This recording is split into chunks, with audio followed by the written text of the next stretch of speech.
Just wanted to remind you one last time that it's when you see the thumbnail on Streamlabs, it's 5 seconds. The what? Right, so when I see the thumbnail, I then change over, wait 5 seconds. No. So when you see the thumbnail, count. Keep your eyes on the timer. Let it go the 5 seconds, and then after it's been 5 seconds, press transition, and you should be fine. That's all for you, Right. Dan. Yeah. Best of luck, boys. Kelly, Yeah, good to hear. right. It's going to be good to hear you back, buddy. Yeah. You never know. I might enjoy it. Yeah, hopefully Sure I so. will. Right. Take it easy, lads. Right on, mate. See Have ya. a good race. Cheers, buddy.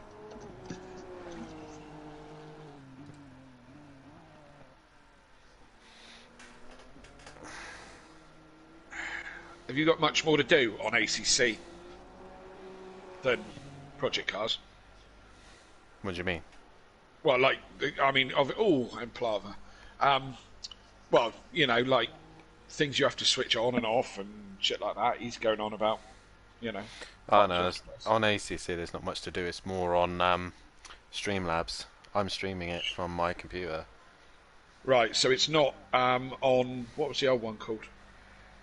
No, it's not on Twitch. It's not on what I'm. It's on the computer basically. It's a streaming. Yeah, but it used to be a different way of streaming it, didn't it? It used to be OBS. different. That's it, OBS. Well, this is owned by OBS, so it's like a more simplified version of it. Oh, right, okay. Right, good. Good. I didn't have a bad race on Tuesday.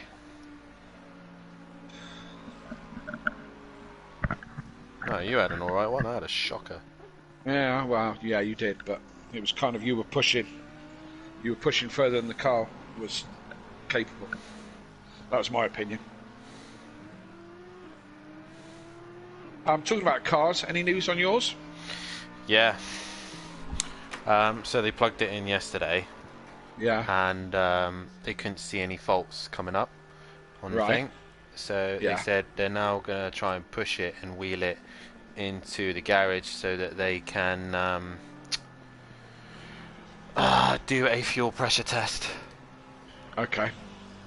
And see if it's. They think it is definitely fuel issue. Yeah, well, no doubt about that. Yeah. But they need to find out what end is it. Is it the front end of the car or is it the tank? Tank. Let's hope it's a tank. So let's hope it's a tank because the fuel pump at the front's a bit more expensive, as I understand it. It's fucking Collins. They're gonna bend me over and spank me. So. Yeah. Well, I need to introduce you to Tom. Tom, my new mechanic. Right. Because he's spot on. I need to introduce you to him. Although he's servicing, he's not problem solving, but yeah. I still need to introduce you to him for servicing. Right, we'll be going live shortly. So are they hoping to? When are they going to wheel it in? Do you know? When they have spare 5 minutes. To be honest, I've not booked it in with them. They're doing it as a favour because I'm local to them, Right, okay. and the car's there. Yeah. So I've not, there's a long list of cars way in front of mine. So they're just like, if we get 5 minutes, we'll look at it. So you might be without a car again for the weekend. yeah, but I'm taking Mum's because we sorted the oil issue out. Oh, okay. Right, taking Mum's where? Roach for Tim working. Oh yeah. Yeah. Are you seeing Chloe? No, Chloe's She meeting away? her. Yeah, soon she is, but she's seeing. Yeah, she's seeing. She's seeing her friends. She's got her driving test next week, and then she's off to Wales. So you're not going to see her for a little while then? 26 days. 26 days. Yeah. Oh God, that'll test this this early relationship, won't it? Everything all right? Yeah, going amazingly. Oh, excellent. Good. Really happy, to be fair. That's good. That's good. I say, things are on the up, aren't they? Yeah. Good. Glad to hear. I know fuck all from your sister. I've messaged her a couple of times. Given up with her. I messaged her and she was like, "Yeah, we'll have a catch up soon." Didn't hear from her since. No, I heard from her a couple of weeks ago, but I haven't since. I messaged her, see if she's moved out, because she was supposed to move out by the end of the month, and I said, "Have you got somewhere to stay?" And I haven't had an answer. I presume she's okay. Who knows? She is shit at communicating. Yep. Right. Yeah. We're gonna go live in a second. Okay. Right. You ready? Yeah, all good. Yep. Let's do it. Right. Okay. Right. So I've a bit of silence. I've got to wait for this to change. Right.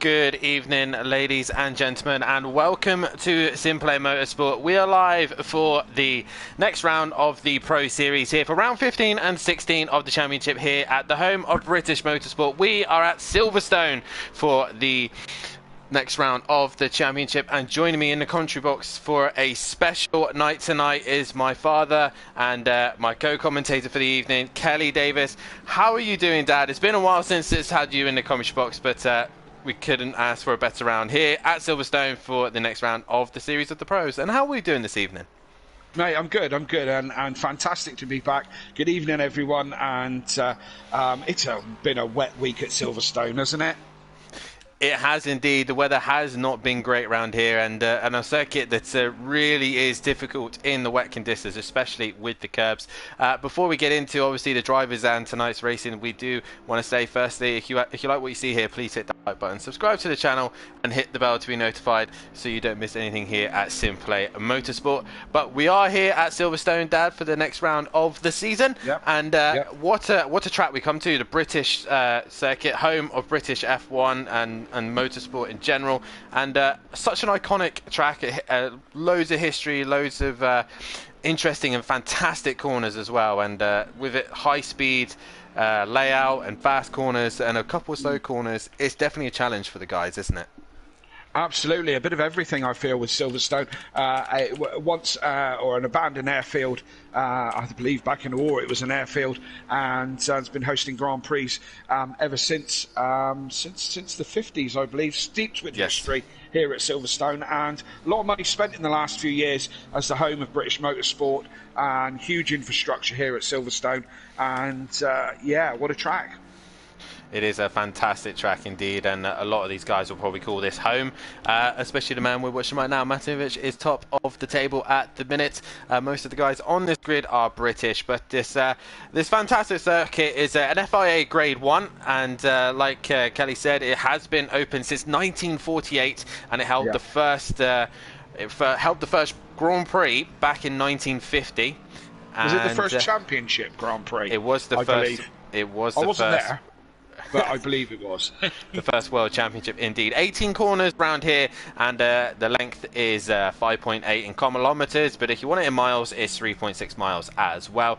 A fantastic circuit, and with some iconic names around here: Copse, Maggots, Beckett's, Chapel, Stowe, you name it. There's so many fantastic corners around here, and some great racing we've seen all week already, Kelly, with some great moves being pulled out in Copse, and especially in Maggots and Beckett's. Yourself got a little bit caught out by one of the Ferraris tonight. He pulled a fantastic move on you at Maggots and Beckett's.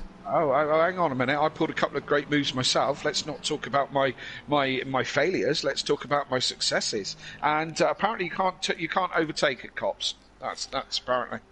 Well, I think the boys here have definitely proven that wrong. Yeah, absolutely. I just referenced Christian Horner there on that one. If he's watching this evening, good evening, Christian. But you can't overtake a Copse. Well, I think it needs a bit of compliancy between both drivers, don't you think? Yeah, definitely so, as you really do have to have some trust and respect for the other driver around here. as we're looking at the circuit as well, we've got a variety of different cars here, especially in the Pro. We've got Ferraris, Audis, Lexus, Honda, and we've even got the Bentley as well. We should hopefully have a Porsche of Gary 131 later on, and we're still missing David as well. Out of all the cars that are currently on the track at the minute, which in your eyes should favour this circuit the most? That's a question. My experience with cars is still very limited, Dan. I've only driven the McLaren myself. I've had a go in the Bentley, are we watching the Bentley still?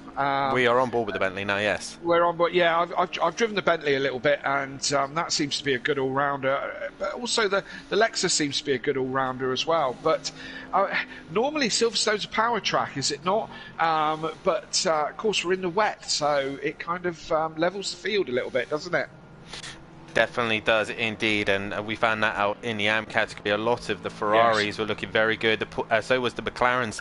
Moretti was really struggling in the wet conditions, was very good on the straights but terrible in the corners. So the other thing to watch out for these guys as well is a lot of these drivers have been experiencing, Kelly, is the curbs, especially around here. They are lethal. You touch those curbs a little bit too much, you're more likely going to be heading in the wall around here. I think, again, it depends on how your car's set up. I mean, my McLaren I was running quite a lot of the curbs into Maggots and Beckett's. I was certainly up on the curbs all the way through there. Do you know what I mean? But I want to call it into club. No, one of the other corners. The one on what's the one just before the new thing? Yeah, it is club corner. You catch that sausage curb at club. And you're going to the wall, big high sausage curb, which is going to be the same for everyone, regardless wet or dry. But again, I think it's how you set your car up, to be fair. But some ride curbs better than others. Indeed they do, and we expect the Bentley to definitely enjoy riding the curbs, a car that definitely abuses the curbs like there's no tomorrow. A quick run through of tonight's format then. So currently the guys are in the middle of a free practice session. This has been going on for the last hour, and they've just been dialing their cars in. As we can see, the track conditions at the minute are wet. Air temperature is set to 19 degrees, while track temperature at the minute is at 23 degrees, and we've got a slight wind of 2 kilometers as these guys are just trying to just dial in for the race, and it looks like the rain is going to be easing off in about half an hour time. So they're in the mixture between what AM and Pro-Am had.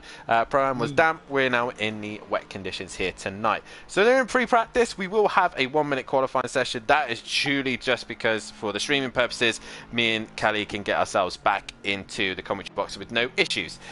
Yep. We'll then go into a race 1, where the race 1 is based on the reverse grid order of the championship. So we will run through the championship in a minute, and then I will run through the grid order for race 1.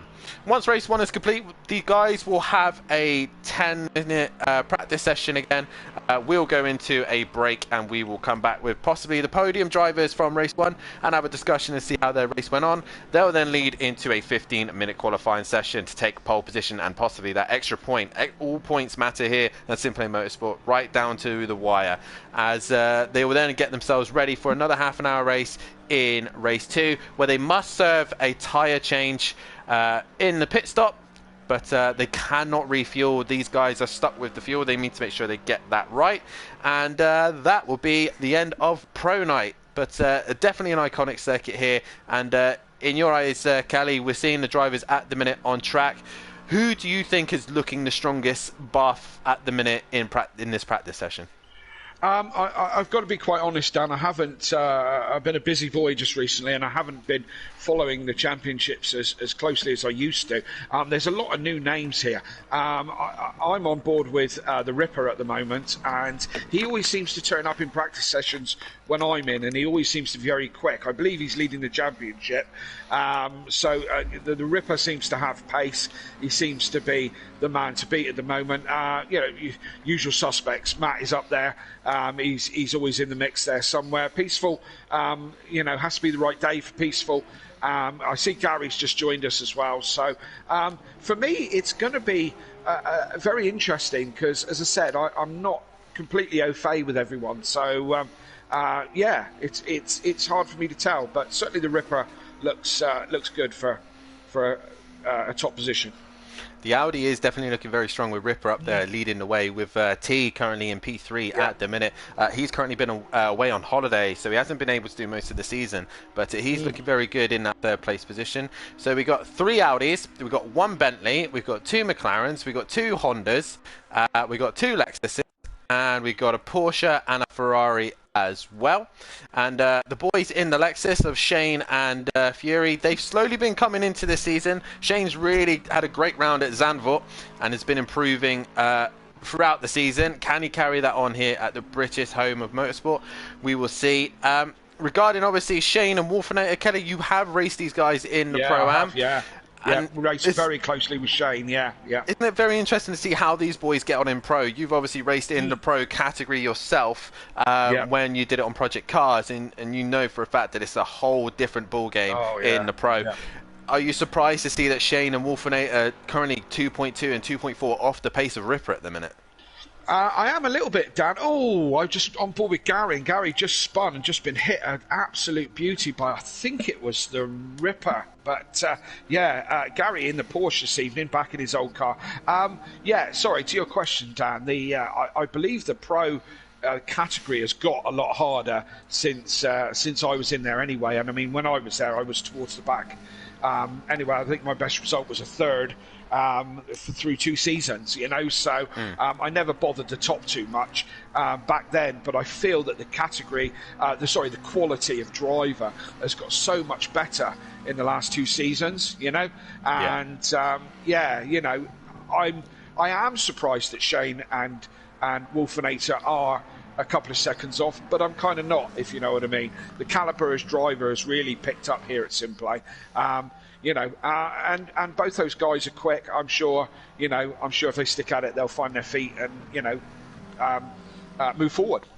Well, let's see where they are currently in the championship, because right now, this man on screen at the minute in his black and red Audi is leading the way. It is Ripper who is your championship leader. He has got a 113-point gap over Breeze in second. Breeze not won a race this season, but he's been consistent and he's been there every single time, and he's having a great season so far. He is only just ahead of Matahimovic, who's P3 at the minute. Even though he's missed a couple rounds, he's still in that top 3 position. Peaceful, a fantastic round last week out in Zandvoort. He's got himself on the podium as well, and Peaceful going really well at the minute in his Honda. He's P4 at the championship. P5 is Killer Camel, but he's not here sadly tonight. P6 is Overtaker, with P7 is Wolfinator. He's currently 9th in this race, in this practice session, and just struggling to find a race at the minute, but he's having a good season nonetheless in P7. P8 is Nexus. He's currently P7 on track at the minute in his Audi. Ben, here on the commentary box on a Pro-Am night, he's just trying to dial in the Audi. He takes a little bit too much exit there as he struggles to get himself all set up. He has been the first man, he is the latest person to be knocked out of the championship. He cannot win from his position at the minute.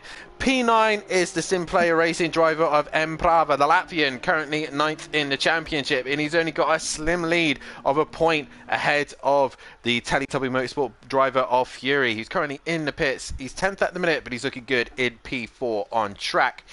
Then P11 is Benno, who we haven't seen for a while, but hopefully we should be able to see him back soon. P12, after a fantastic last round out at Zandvoort, Shane has got himself up into 12th place position and got him set over the champion De Silva, who's 13th. Gary 131 not having the best season in his Porsche 911, really struggling. He's currently 14th in the championship, but he is ahead of Euro, who's currently 11th at the minute in the Ferrari, who's ahead of Hitman, who sadly isn't here tonight, in 16th place. 17th is T. Again, he's been on holiday, not been around for a while, but he is currently sitting in that 17th place position. We should be having David in this evening, who's sitting in 18th, but he's still not shown at the minute, with F1 Billow in 19th place position, and that is your championship order. Regarding the team, it is killer performance with the Lexus and Audi leading the way by quite a hefty margin of 160 points. No Killer Camel here tonight though to score any points, so it's all down to Ripper tonight. Simplay Racing currently in P2 with Jaeger Motorsport in P3. Teletubby Motorsport sitting in that 4th place position with JWB Esports Racing 2 in 5th, with the Team 1 currently sitting in 6th place. And then Bringing up the rear is Button Basher Racing, who are out of the championship, with Overtaker the only man left in that one. Regarding the manufacturers, McLaren have already won the championship. Bentley can secure their second place tonight if they could do so, but I think Matt will have a lot of work to do because he's got to stay ahead of the Ferrari that's P3, with the Porsche in P4, Lexus P5, the Honda is P6, with 7th is Aston Martin, 8th is Audi, 9th is BMW, Mercedes is 10th, 11th is Nissan, the Retia is in 12th, with 13th Lamborghini, and the Jaguar in 14th place position. That is your championship order. And regarding the championship order, this will be the order for the reverse grid for race 1. David would have been on pole, but he's still not here at the minute, so it will be T who will be on pole position. Starting alongside him will be Euro, with Gary starting in 3rd. Shane will be in 4th. 5th will be Fury. 6th will be Emprava. 7th will be Nexus. 8th will be Green Wolfinator, 9th will be Peaceful Explosion, 10th will be Matahimovic, 11th will be Breeze, and bringing up the rear, your championship leader, Ripper, at the back of the pack. That is your running order. Kelly, oh, I'm glad I got that out of the way because I needed a breath there. Yeah. But yeah, there's lots of information to take in. Obviously, another thing to take into consideration, we lost to Silva earlier on this season. He's been struggling to get back into the lobbies in time. Matt missing a couple of rounds, and Overtaker missing a couple of rounds as well. So Ripper has not really had a title contender this season. He's really been on a roll here at Simplay Motorsport. But obviously, you know yourself, especially with the likes of Matt and Overtaker, what they can do when they do a full season. Do you think next season, if both of them can complete the season, can they really take the fight to Ripper? Well, yes. Overtaker is definitely no slouch. He's had great success here at Simplay, and Matt doesn't give up, does he? Matt again has had great success and knows his way around the racetrack. Yes, I do think they could put a full season together. Yeah, they could take it to the Ripper, absolutely. There's a couple of. I mean, I'm on board with Gary at the moment, who's looking good in the Porsche, but the Porsche is a handful, isn't it? And I've said it about Gary before. He's one of those natural drivers. He doesn't have to work too hard at being able to drive, as he just has a spin, just as I'm talking. Perfect, thank you, Gary. There's. I mean, don't count out the likes of Fury. Fury put a season together. I've always had faith in Fury being one of the young guns that could put something together. But again, you talk about Breeze.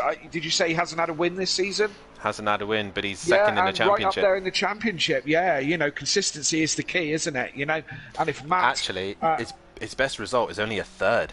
Yeah, well, there you go. And, if Matt, consistency is the key, and I've always said that, I've been known for that. And, yeah, if Matt and Overtaker can put a full season together, then absolute championship contenders for next season. We'll put it into this perspective. I've just got the results from the whole season so far. We are now in Silverstone. Ripper, to put it this way, he's had 7 wins just in this season. We are now on round 15 and 16, so 7 of those he's won. He's also had 10 podiums. So put it into consideration, he's easily done 75% of this season so far. He's been on the podium. So that is an incredible record. His worst round was actually Zolder, and he only got a 4th and a 6th. So to take that into consideration, yeah, exactly. He's been such a dominant driver in just every single form of track that we go to. He was strong at Paul Ricard, Belgium, Catalonia, and it's all been different weather conditions. So he really has set the bar here at Simplay Motorsport. But I think with a complete full grid, especially with the likes of Matt, Overtaker, and a few others, if De Silva can come back and do a full season, these guys could really be a threat to him. He'll have a target on his back for next season, that's for sure. For sure, indeed, as we are coming to the end of the practice session, and so far so good, looking the way of Ripper, but Matimovic is only 7/10 off, and I know for a fact Matt does not like to run any low fuels. He's always running high fuels for practice.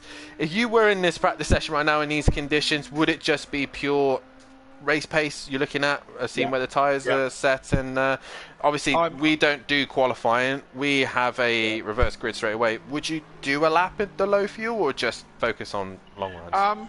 I've not been known for my low fuel runs. I've not been known for my pole positions either. If anybody who's followed my career over here at Simplay knows, I'm not a strong. I've never got strong pace. I'm not a qualifier. I'm a consistent race pace. So for me, no, I always run full fuel. Get to know the car in full fuel, and work with what you got. So I have the same philosophy as Matt on that one, really. Mm-hmm.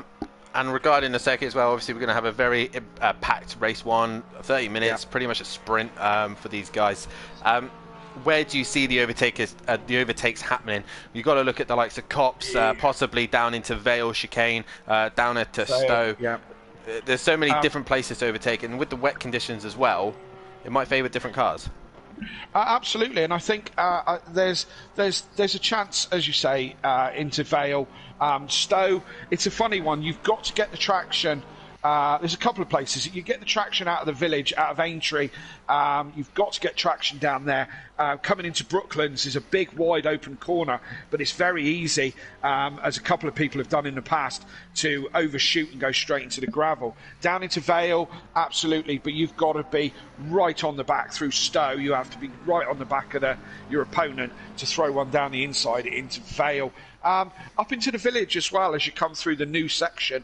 Up into the village, if you get a good run on the F1 pit straight, up through Abbey and Farm, and then you can get the job done into village. Or the classic one that Bryn did to me last season or the season before is into the loop, which is the very slow left-hander in the middle of the village complex, where you need to get that traction for the straight afterwards, for the Wellington straight, and you tend to go wide and late apex the corner, but if you go wide, you leave the door wide open to an attack from anybody behind you. So there's a couple of good overtaking opportunities here at Silverstone.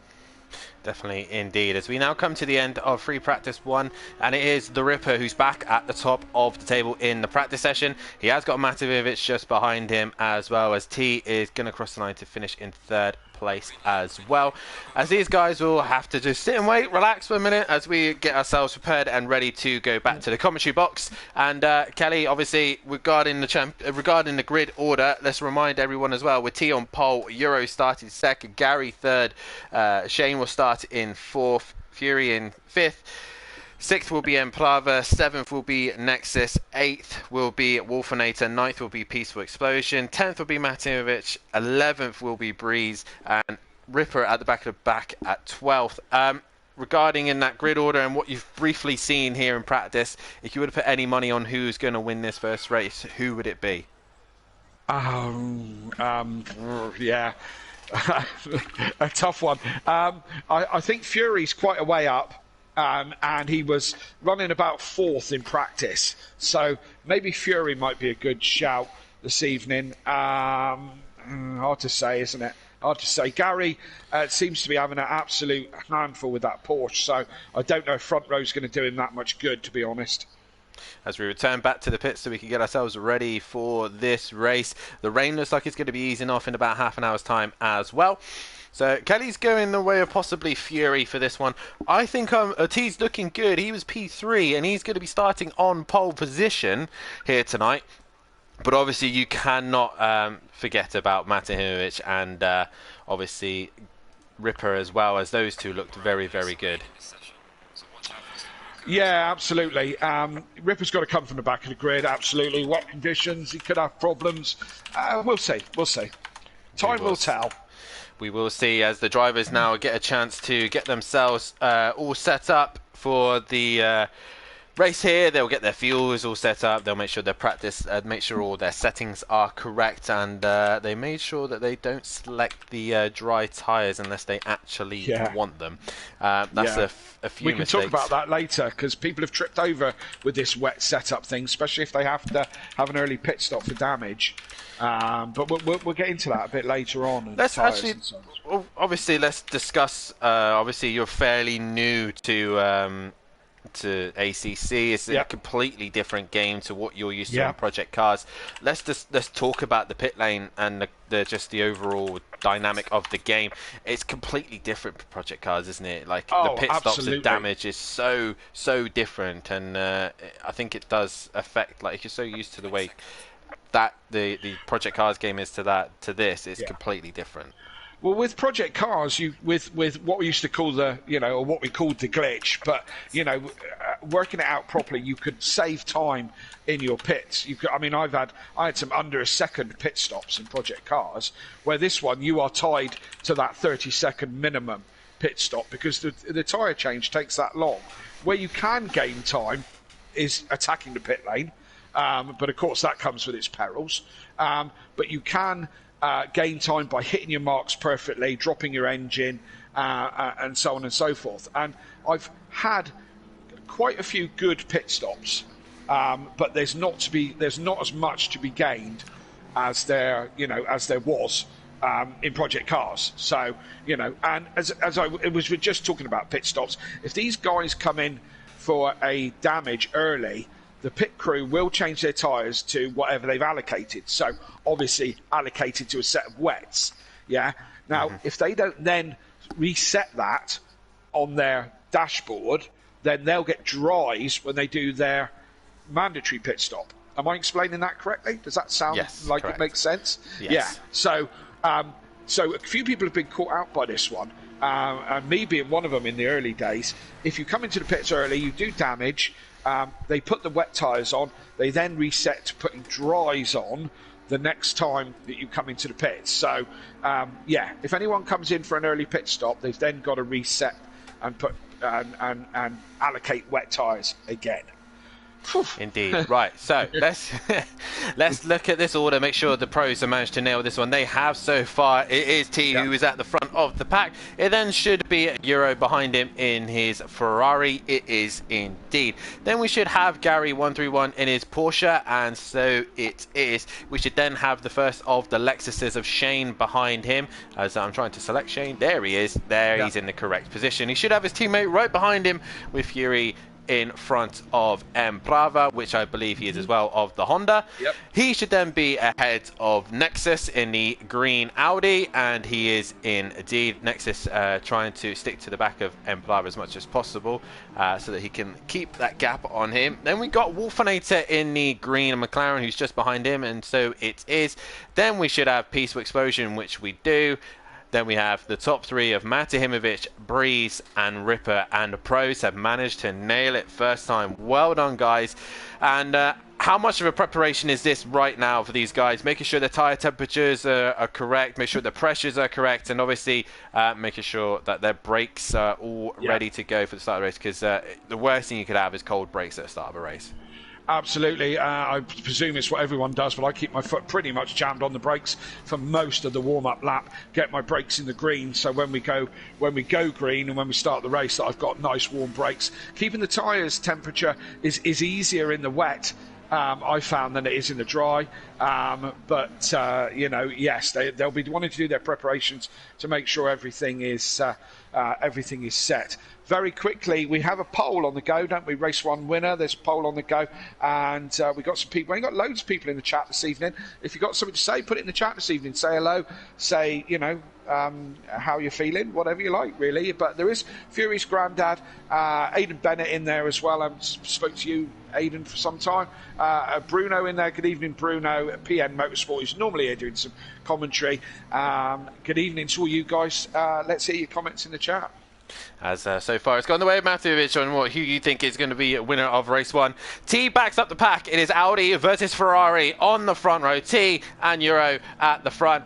Matimovic, Breeze and Ripper have got a lot of work to do here. We are here ready for round 15 of the season. We are here at Silverstone, the home of British motorsport. Who is going to be leading into Cops first as they come to the start-finish line, beautifully lined up in double file? This is what we love to see from the pros as they come to the start-finish line. who is going to be the leader into turn 1. The race has been initialized. We're about to go green here at Silverstone as T gets a fairly decent start, but Gary right on the rear of him as Euro looks to the outside. They're going to go side by side through Cops, but he should have the advantage. All these guys managed to negotiate Cops relatively cleanly as they head towards Maggots and Beckett, but it is T who leads into Maggots and Beckett. Yuri still in that second place position, with Gary 131 ahead of the Lexus duo as we just tried to change camera. That's Euro. Euro's round. He was nudged by whoever he was behind him, or certainly pushed on. I know it was Fury or Gary or one of those was pushing him on. But I don't know if he lost it under his own, lost it himself or what. But it's given T a chance to get away a little bit. It has indeed, and Fury's already jumped Gary and Shane. So Fury's had a flyer of a start. Can he hunt down T now as we're on board with Shane? And Shane is looking to try and get onto the back of Gary 131. Meanwhile, Nexus is really pressurising the back of Emplava as they head into the Vale chicane, but relatively clean other than Euro dropping it. Meanwhile, Ripper has dropped right off the back. Was he involved in any of that incident in front? He's got a slight bit of damage to the front of his car. Yeah, he could have well been involved in something. Euro's right at the back, but Ripper, he's he's a half a second off the back of this pack, halfway around the lap. So has he had an incident, something we missed? Could be. Breeze in the pits. Breeze is in the pits. Was he involved in that incident? He has got possibly damaged that car. Meanwhile, we're on board with Matt Ivovich, who's going side by side with one of the Pro-Am boys being promoted up into Pro. It is Wolfinator, who's been fantastic this season. Can Matt get past the McLaren? He can't quite do it around the outside. That car has got great traction. Meanwhile, Peaceful Explosion in the Honda has got a great run through Aintree there as Wolfinator goes wide. Do not want to be on the curb, and Matt will say, thank you very much. I will go down the inside and take that position. Will Peaceful now try and go on the inside of Wolfinator? No, he thinks better off it, and Wolfinator goes wide though. That's going to open the door for Peaceful to come around the outside, which is doable, but he's not quite far enough alongside. Yeah, he was going to pull a George Russell there and Buffalo Girls round the outside, but he hasn't got a Formula 1 car. It wasn't quite so possible.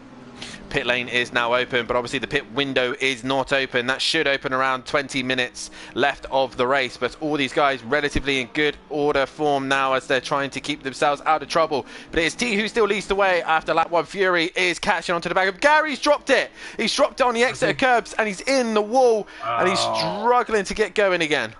That's the end of that. That's going. Peaceful's off. Peaceful's off in the middle of the middle of those corners there. Where are we? Maggots and Beckett's, aren't we? He's gone round as well. Yeah, Peaceful's gone round as well. So a few guys dropping back. I could have done with a bit of this luck on Tuesday night with these many front runners dropping off. And would have been handy indeed, as this is just helping Matt out even more as he's slowly working his way through. His main rival at the minute was Breeze, and he was returned to the pit. So I don't know if Breeze was having car issues or he got didn't ready up in time. But right now there's a great scrap here for 4 cars.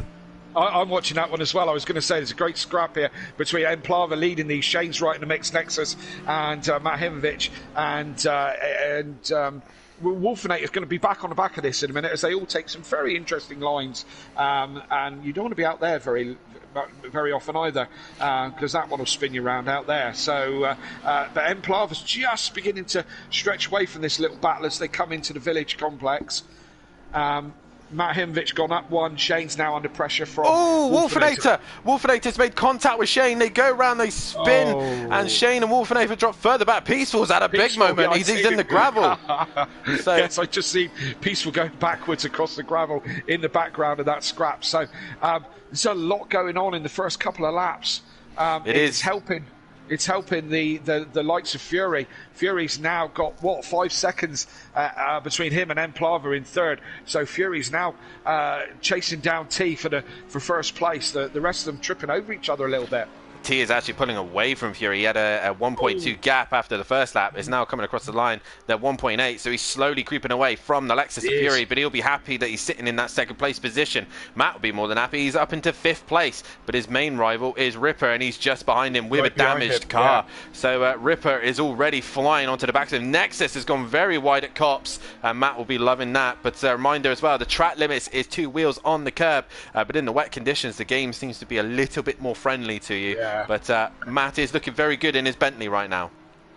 Yeah, he had a bit of a moment just half a lap ago where he was kind of sideways, but he scooped it all up, didn't lose any time. But he's now chasing Nexus down for that 4th position. But look out, the Ripper is coming.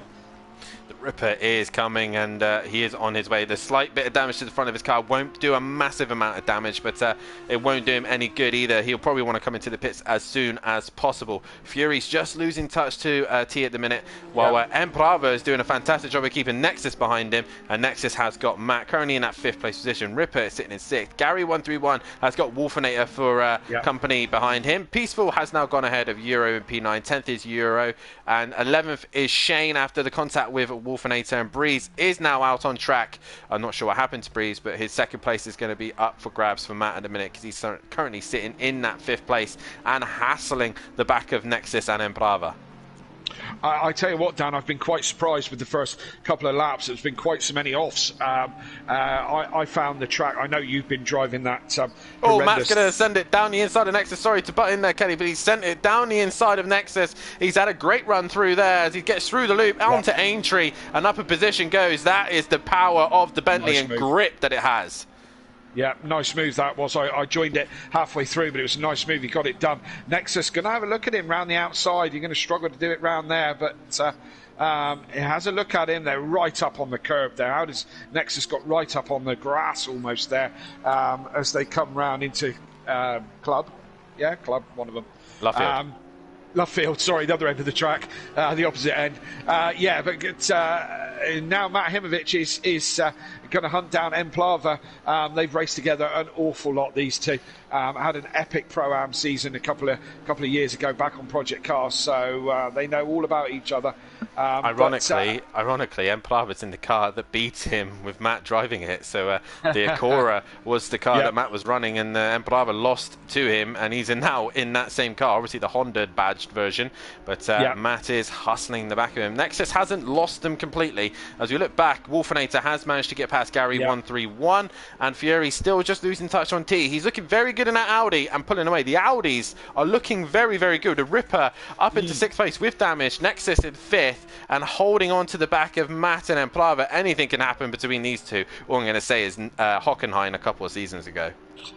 Wow, yeah, that is that where the Duffin chop started? I think I may have started that one back then, which Matt takes it in good humour now. He didn't on the night. As Emprava looking to make sure he gets good traction and exit as he goes through Club, but Matimovic is hustling the back of that Honda. Ripper just taking a little bit of track limits in the background, but he is slowly creeping onto the back of these guys. He doesn't necessarily need to push his way through at the minute, as the pit window will open very shortly. Will he opt to go for the undercut, come in early, get the damage repaired and go out as fast as he can, as Matt looks to the outside of Farm, go into Village. No. Sorry, Dan. Sorry, I thought he was going to throw it up into the loop. Exactly what I was saying. Look, Matt's tried to get the traction. You've got to get the traction out of that corner. Otherwise, you're a sitting duck down that straight. So you can see that Emprava knows that the Honda isn't very good in a straight line. He's defending the inside going into Brooklands, as Matt's going to try and go around the outside of Brooklands. If you can get that job done around the outside, you'll have the inside for Lovefield, but he's not quite far enough alongside, and he'll have to try and go around the outside, but again, he's not far enough alongside. Emprava's got him covered so far as they now head towards Woodcut, but here comes Nexus and Ripper as they head towards the start-finish line. Well, all this is going on. Fury and T are just disappearing into the distance. Great bit of defending from Emplava there. He's obviously taken a leaf out of the KLF defending book because he put his car in exactly the right place. He knew he was struggling down the Wellington Straight, so he put it on the inside, try and Mac to go round the outside, and then straight. Speaking of Emplava, he's dropped it at Cops. We changed camera, we went on board with Nexus. Next thing you know, we hear the engine revs of a Honda, and Emplava's dropped it. He's dropped it at Cops. So that's an easy enough overtake for Matt there. So he's going to have a sigh of release there because the Audis were coming at him very quickly while he was stuck behind Emplava. But Nexus now under some immense pressure from Ripper here. The commentator's curse, Dan, it's real. I've always said it, and it is. I start bigging up Emplava, he falls off the track. You know, it's a real thing. Commentator's curse. He was driving beautifully, made a great defence from Matt there, and then, just handed it to him on a silver plate, really. I'm on board with Ripper, watching him chase down Nexus at the moment, because I think that's probably the closest battle on track right at the moment. We've got quite a bit of field spread other than that right at the moment. Yeah, this is a great fight between two Audi drivers, and Ripper is looking for any opportunity to find his way past Nexus, and right now it is holding him up. He wants to clear that car as quickly as he can. The pit window has opened. We shouldn't have any issues with pit entry or exits, not that I know of so far this week, but we'll keep an eye on that one. But who would bail into the pits first? Fury is lost quite a bit of time to T at the minute, so T in no man's land and quite enjoying the free air at the minute, as Fury's trying his best to get onto the back of him. Well, Matt with clean air, can he cash onto the back of Fury as Nexus and Ripper? If you're in Ripper's position right now, Kelly, would you opt to pit now? Yeah, possibly. I mean, he's cruised up behind Nexus, and you know, he seems to be just pinned there for a minute. We certainly found, I found on Am Night that the undercut was working. I went into the pits very closely followed by, I was being very closely followed by two cars, and I got out in front of both of them when the pit stops, and by some margin, one of them. So the undercut does work here if you get it right. But saying all that, Nexus has gone in the pits anyway. So Ripper was following right behind him, looking like he was going to go into the pits, and he decided to do the opposite of what he was going to do. So if he came in, he was going to stay out. If he stayed out, he was going to come in. So the leaders carry on as it were. The top three stayed out. Why not? They got comfortable clean air. They don't need to worry about pitting. Ripper now with clean air, even with the slight bit of damage, and he hasn't got another Audi in his way. What can he do? Can he creep onto the back of Matt here and give him a headache? As Fury and T really need to start thinking about the two drivers behind them, because they are going to be hustling them towards the end. I think it's going to depend on exactly how much damage the Rippers is carrying and what kind of speed he had in his pocket. I find with this, again, it's probably part of my driving style. If my car's damaged, then I'm in real big trouble. Nexus has got a. Who's that? He's got a 30-second stop go for speeding in the pit lane. Can't get around that one. Rule 1, get it stopped. Yeah, get it stopped in the pits. Says he will have to serve that, and it's just a painful one. As Gary and Peaceful come out the pits together, and Peaceful jumps Gary. Whoa, just in time though. Just in time indeed. Yeah, they weren't close on track, so I wonder if Gary fixed some damage or whatever. Now they're really close. These guys know each other very well. They've been part of the Simplay family for ever, before even you and me, Dan. So some of the original Simplay starters, so they know how to race each other. That's for sure. They do indeed, and Gary is now pressurising the back of Peaceful. I know for a fact that they'll be in the same party as well, but Peaceful seems to have the edge at the minute. He's pulling away ever so slightly, as the next car in the pits in the minute is Euro, as the leaders have all come through. They've chosen not to pit, other than Ripper. He is in. He hasn't got to worry about Nexus too much now, because he's got that penalty. So the damage, will he repair it? As Wolfinator carries on through, half the grid pretty much done their pit stops already, and the gaps are already spread right out, as Gary's really struggling in his Porsche. It's not the easiest car to drive on here. I wanted it. Yeah, I wanted it bad. You know what a Porsche fan I am. But everyone told me don't bother, because it's very difficult to drive on this game. This is the first time I've watched pit stops as a viewer, and my God, they're boring. The car just sits there. Nobody comes out. Nobody does nothing. Of course, if you sit in the car, you see your mechanics running around and changing your tyres and doing all that. But from a spectator's point of view, it's boring. So let's move on. Top 5, apart from Breeze, who's still 2 laps down, just the top 5 to pit. Ripper is away again, so he's done. Gets out of the pits. Even with that stop, he has carrying it. Sorry, I thought he was about to get a penalty there, because he left. So he red. Yeah.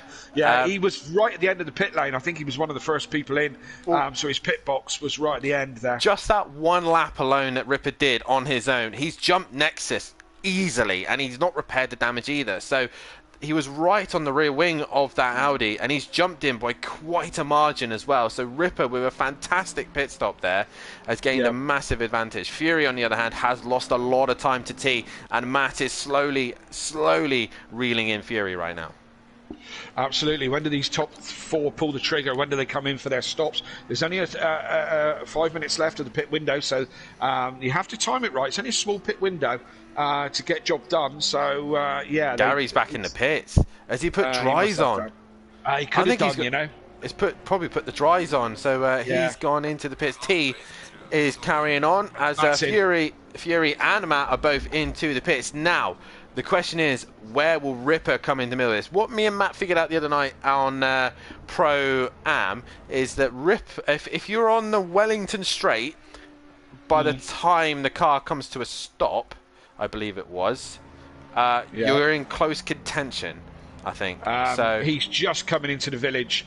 He's into the village and into the loop, so he's just about to get onto the power down the Wellington straight. So all things being equal, Matt and Fury should come out then, by your logic, in front of him.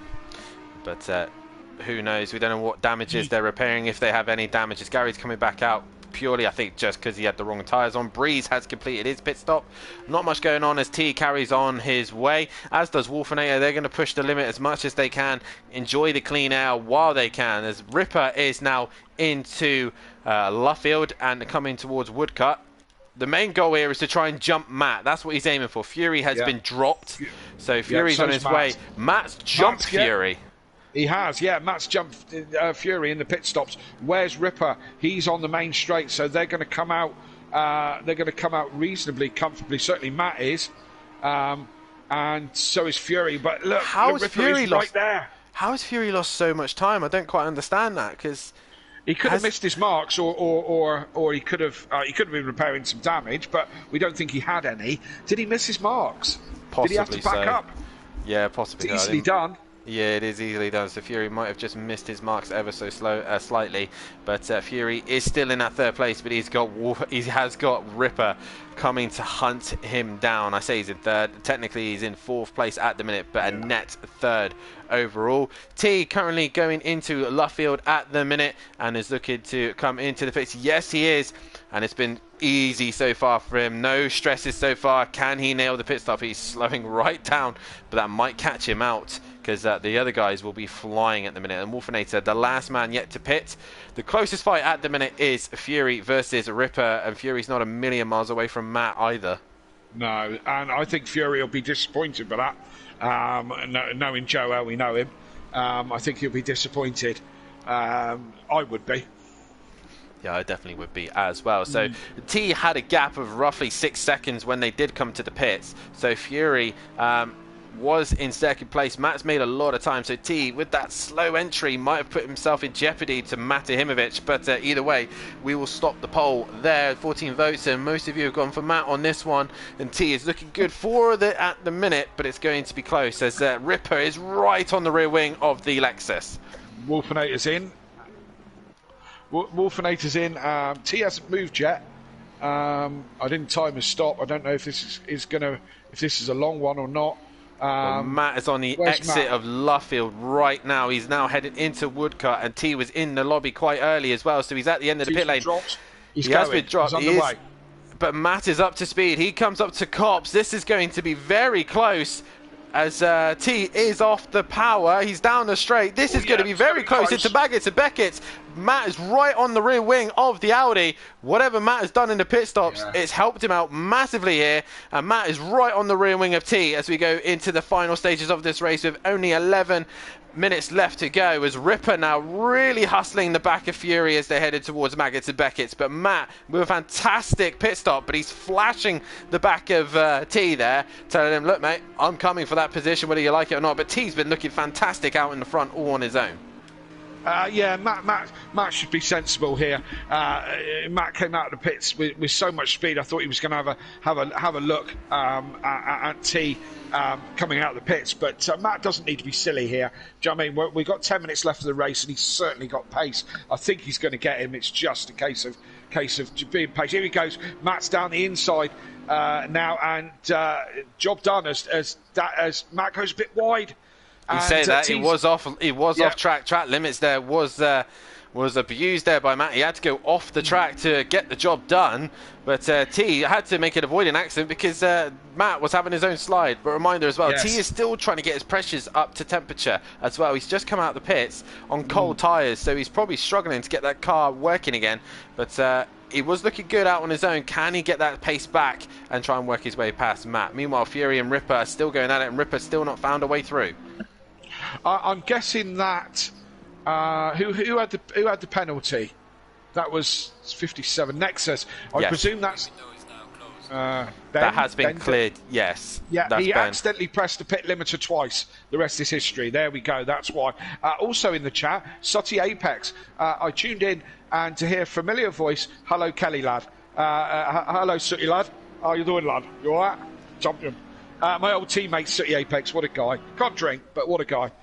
As Matt is still leading the way at the minute with T, trying to hunt him down in that second place position. T will want to fight that back. He's only half a second behind Matt, and he looks like he does have the car to take it to Matt, as Ripper still trying to find a way past on Fury with only 3/10 behind him. So Fury really has got his work cut out here, as does Ripper, because Fury is a feisty driver as well, and it will be difficult to pass him. My teammate from last season in the Lamborghini, Fury, at least this season he hasn't got to worry about another Lamborghini hitting him down the main straight. But Fury at the minute doing his best at the minute, but a quick running order at the minute as we come to the last 9 minutes of the race. Matt is leading the way, but he's got T right up behind him with 3/10 behind him, with Fury sitting in that third place position with Ripper in 4th. 5th is Wolfinator. He's worked his way up the pack brilliantly to get him that 5th place position, with Emprava sitting in 6th, with Shane in 7th, with Peaceful Explosion in the 8th place, hunting him down towards the end here. Nexus, after serving his pit stop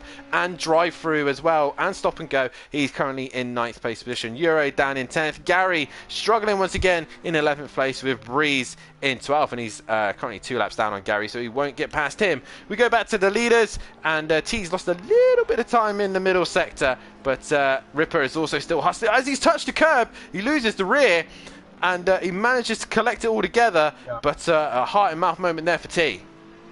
Yeah, absolutely.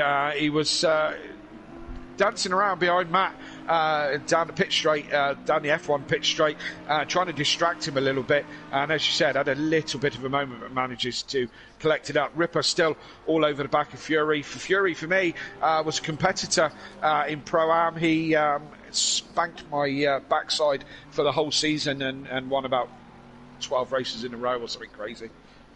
But, basically what Max Verstappen is doing in F1 at the minute. Yeah, pretty much. That's what Fury did to me in that season. He's a feisty young lad and he knows how to drive. So the Rippers hasn't got it easy here, not at all. Nor does Matt, and T is still sitting right there in that second place position, really wanting to hustle the back of the Bentley and cause a mistake.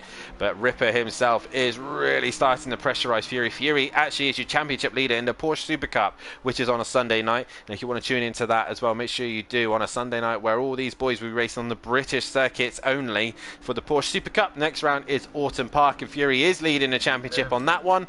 And as I try and bring back my championship in that one after a couple of poor rounds. Autumn Park, good luck with that. Autumn Park. It's thinner than a footpath, isn't it?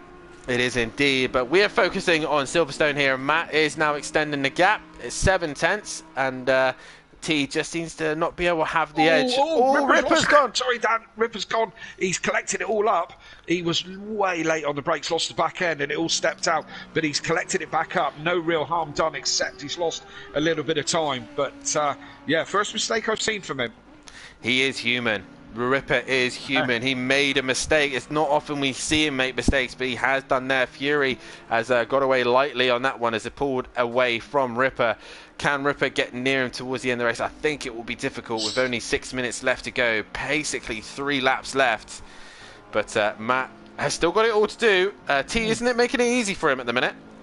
Not at all. I was just thinking of Fury. It's one of those moments where you look in your mirror and you see the guy behind you has a moment and you just breathe a sigh of relief, thinking, oh, thank God the pressure's just off just for a minute. But I think Ripper will be back before the race ends. Only 6 minutes to go, but I think he's got good pace, so he's going to climb back up behind him for sure.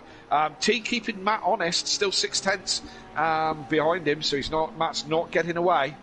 He is not getting away. He's really starting to try and put the pressure on Matt. There is only a couple of chances left, though, so T really has to study where the Bentley's good, understand where it gets its grunt and traction, and then try and capitalise on its weaknesses. But another close fight at the minute on track is Shane and Peaceful. They're starting to get close. Peaceful's slowly been working onto the back of Shane. I think Shane's been having a couple of little silly errors, and that's allowed Peaceful Exposure to get within 9/10. He was at 1.9 behind, but he's now creeped onto the back of Shane in Alexis. But the main fight is Matt and T has actually lost a lot of time after Cops. He was within 4/10. He's now dropped further back. Yeah, he has. He may be just struggling to keep this pace together now towards the end of the race. Just quickly back to the chat. Jamie Brazier in the track. Good evening. Jamie, I haven't spoke to you for some time. And Kamel Van Hayden, is that Killer Camel, is it? Is that him? Is. Yep. That's it. Good evening from Italy. Well, Forza Ferrari, and lovely to hear from you in Italy. I hope it's the weather's better than it is here in the real England and in Silverstone Sim England. It's all very wet, so I hope it's better in Italy. It is indeed, and Matt's now extended that gap quite lovely now to T. It's got a 1.7 gap over T, while Fury is sitting in that P3 position. The Ripper currently in P4, but he's just collecting points and extending his championship lead, as Wolfinator currently in P5. P6 is Emprava, P7 is Shane, and he's gained a little bit of time over Peaceful, who's just sitting in that 1.1 second gap as they come to the split. Is a little bit more, 1.5, as Nexus currently in P9, Euro is in P10, Gary is P11, and Breeze bringing up the rear. And it's all kind of gone a little bit flat here, as T's little mistake that he's had has lost him time on Matt, and he's just abusing the curbs. I think he's just trying to push a little bit too hard here, Kelly. Yeah, it's coming to that point where you've got to start thinking about settling down. You know, if T makes a mistake here and spins it round, he's going to lose a couple of places, you know. A second place, although he's not in the championship fight because he's been on holiday or whatever, but, you know, a second place, you know, when's the point where you think, I'm just pushing too hard, let's just take it home and take a second place? Yeah, indeed. And this is what he's got to start thinking about. Is the glory better than the reward? That's the question. Yeah. As he's really trying his best to get onto the back of Matt, but Matt looks comfortable and in control. But as I've said before, second place is only the first loser. It is indeed, and you definitely want to win around Silverstone, especially on this circuit. It's an iconic track. Like I said, most people's favourite as well. Is really up there with the drivers. So a man who does like Silverstone quite a bit and all British circuits is Gary131, who has not had the best nights, but in a Porsche Super Cup, you see him on a Sunday night. He's a lot better in that Porsche than he is in this one. But either way, he is still going and scoring points for Matt, who is currently pulling on T. Yes, indeed, yeah, is the Super Cup Porsche an easier one to drive or a harder one to drive? It's horrendous. It's horrendous, right? Fair enough. I won't be joining up for that championship anytime soon. It's very loose. It's very, very loose. If you thought the GT3 Porsche was loose, then yeah, this is a whole another level. And look, so speaking of coming up to lapping, yeah. Well, obviously the rule, we did have previous season, the rules were the blue flags were you didn't have to get out the way. It was down to the lead car to get out the way. But obviously for this season, that had changed. Gary has 3 corners to get out of Matt's way when the blue flag is shown. So he's coming into the loop now, and he looks like he has had an incident or a moment with Breeze, and he's fallen behind him. So he'll be given the blue flag momentarily and be asked to move out of his teammate's way. But T will be liking this because you can see that he's getting close to the traffic. And Matt, it depends where he hits the traffic as well. How soon is he going to hit him, and what part of the track is he going to hit him? Does he want to hit him at a slow part of the circuit or a fast part? Because these cars do get affected by the dirty air. Yes, Dan. Sorry, just to change things a little bit. Shane is now right on the back of Emplada and seems to have dropped Peaceful. I don't know if Peaceful had a moment. He's 8 seconds back now, but Shane is all over the back of Emplada as we're into the last minute or so of this race. Not on the last lap yet. Oh, yes, leaders on the final lap. So Matt starts his final lap, and these two are still... They're probably the closest battle on track at the moment between these two. between Shane and Empalava. Indeed, as Shane is on the back of Empalava, so he's probably had a moment there. Shane's been too busy racing the Simplay Racing boys. He's had one of them with Peaceful Explosion hunting him down, and Empalava has now made a mistake somewhere, and Shane's right on the back of him. Let's go back to the leaders, because Matt has extended the gap. Gary's flashing T for some reason, I'm not sure why, but he has been flashing him. So Matt comes to the Delta. He's made another half a second just in the first sector.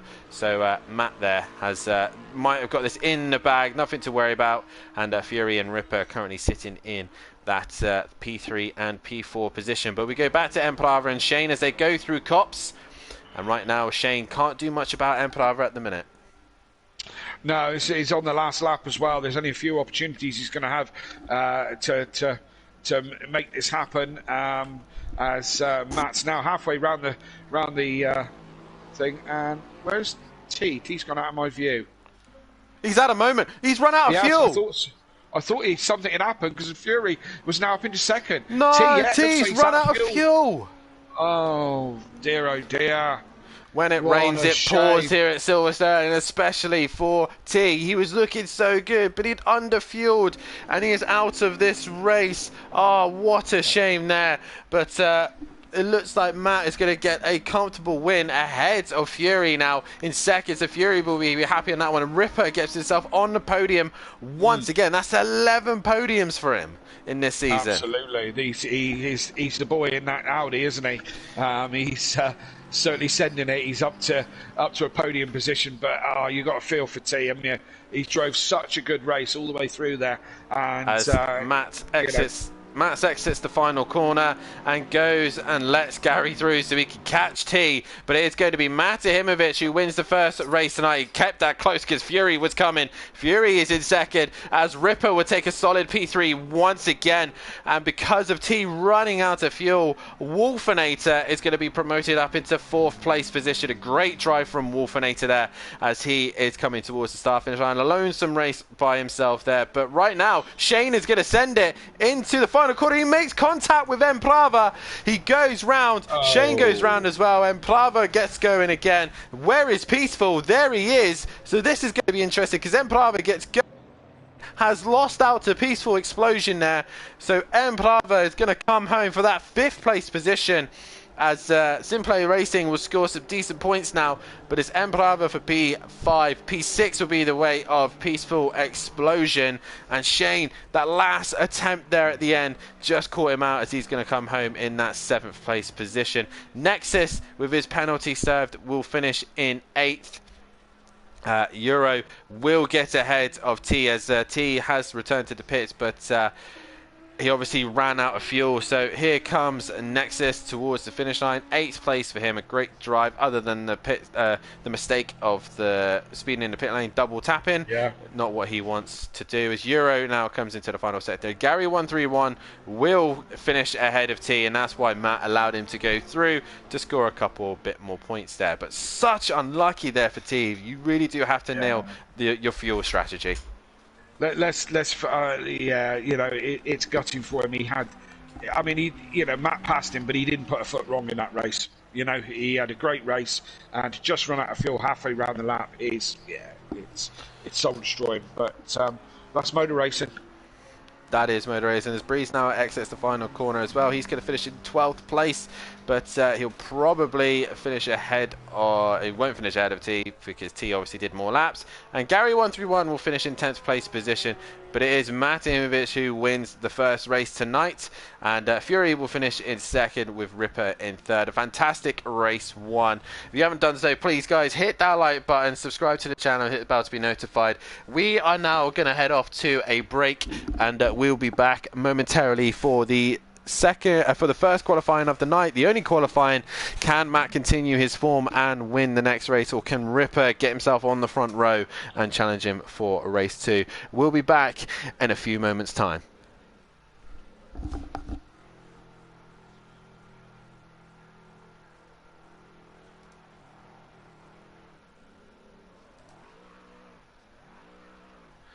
Okay, we should be clear.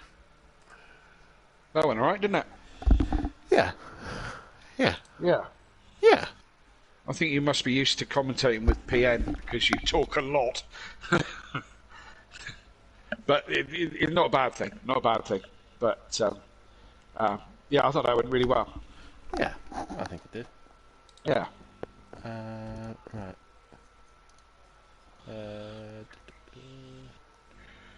Where's internet? Right.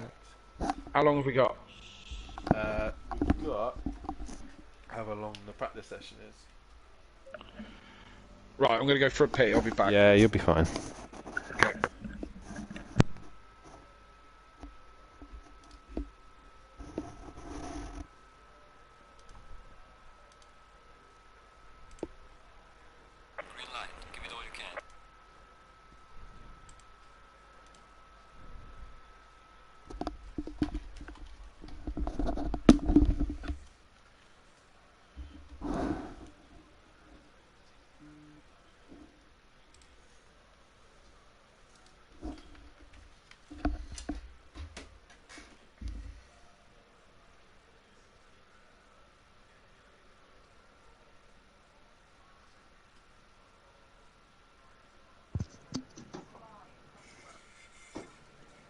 I take it from the silence we're clear.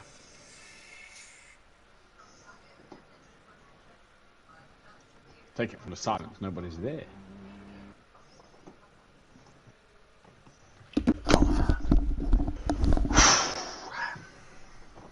Don't make it sound like you did hard work there. You did fuck all.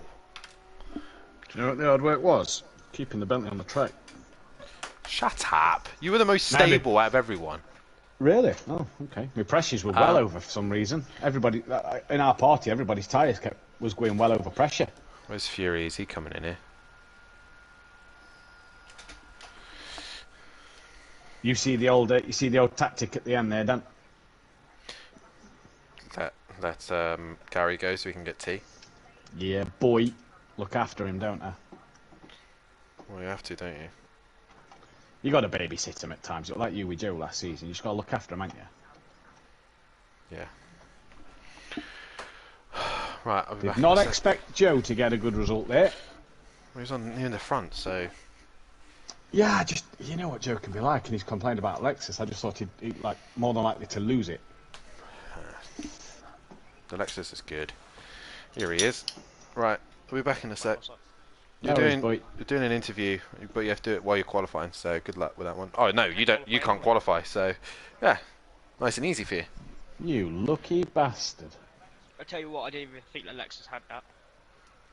I was just saying that to Dan, that I was surprised you got P2 there. Mate, Ripper could not get past me. Yeah, good man. Good man. I made that Lexus the widest thing on Earth, even though I didn't really need to, but... Oh, buzzing with that. Didn't expect to race Ren tonight. I'll tell you what, that T guy is... I feel kind of devastated for him, but also I'm happy because, you know what, get me a P2. So. He left you. Mate, how slow was you into the pits, by the way? Is that why I jumped you?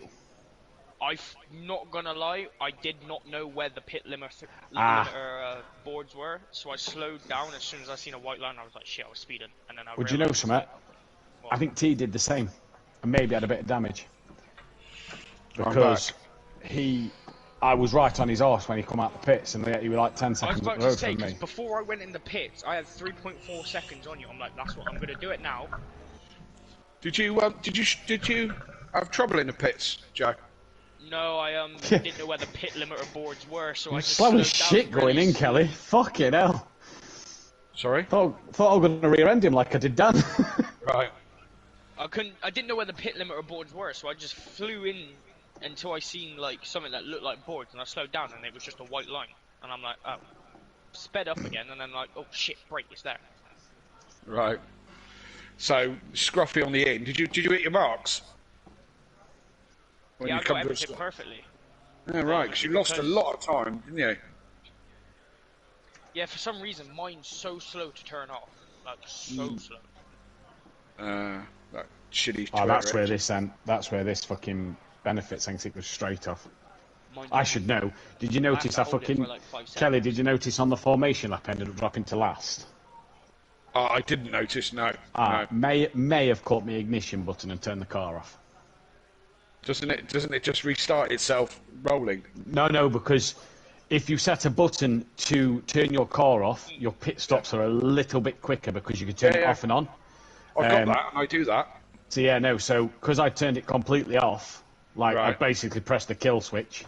Yeah. I had to stop the car before I could restart it because it wouldn't restart while moving. Oh, well, see, mine will. I've got mine will. If you press the button, and yeah, it'll kill, and then just let it go. It just bump starts. Yeah, but right, Matt, fair enough. question. Yes. Did you press the starter before? Did you hold the starter and then you do it? No, I just turned the ignition straight off like a twat. Yeah, I know, but to turn it back on, did you press the starter and then ignition? Because if you didn't, I can't that remember. would... How did you get a big jump? Yeah. No, you jumped everyone.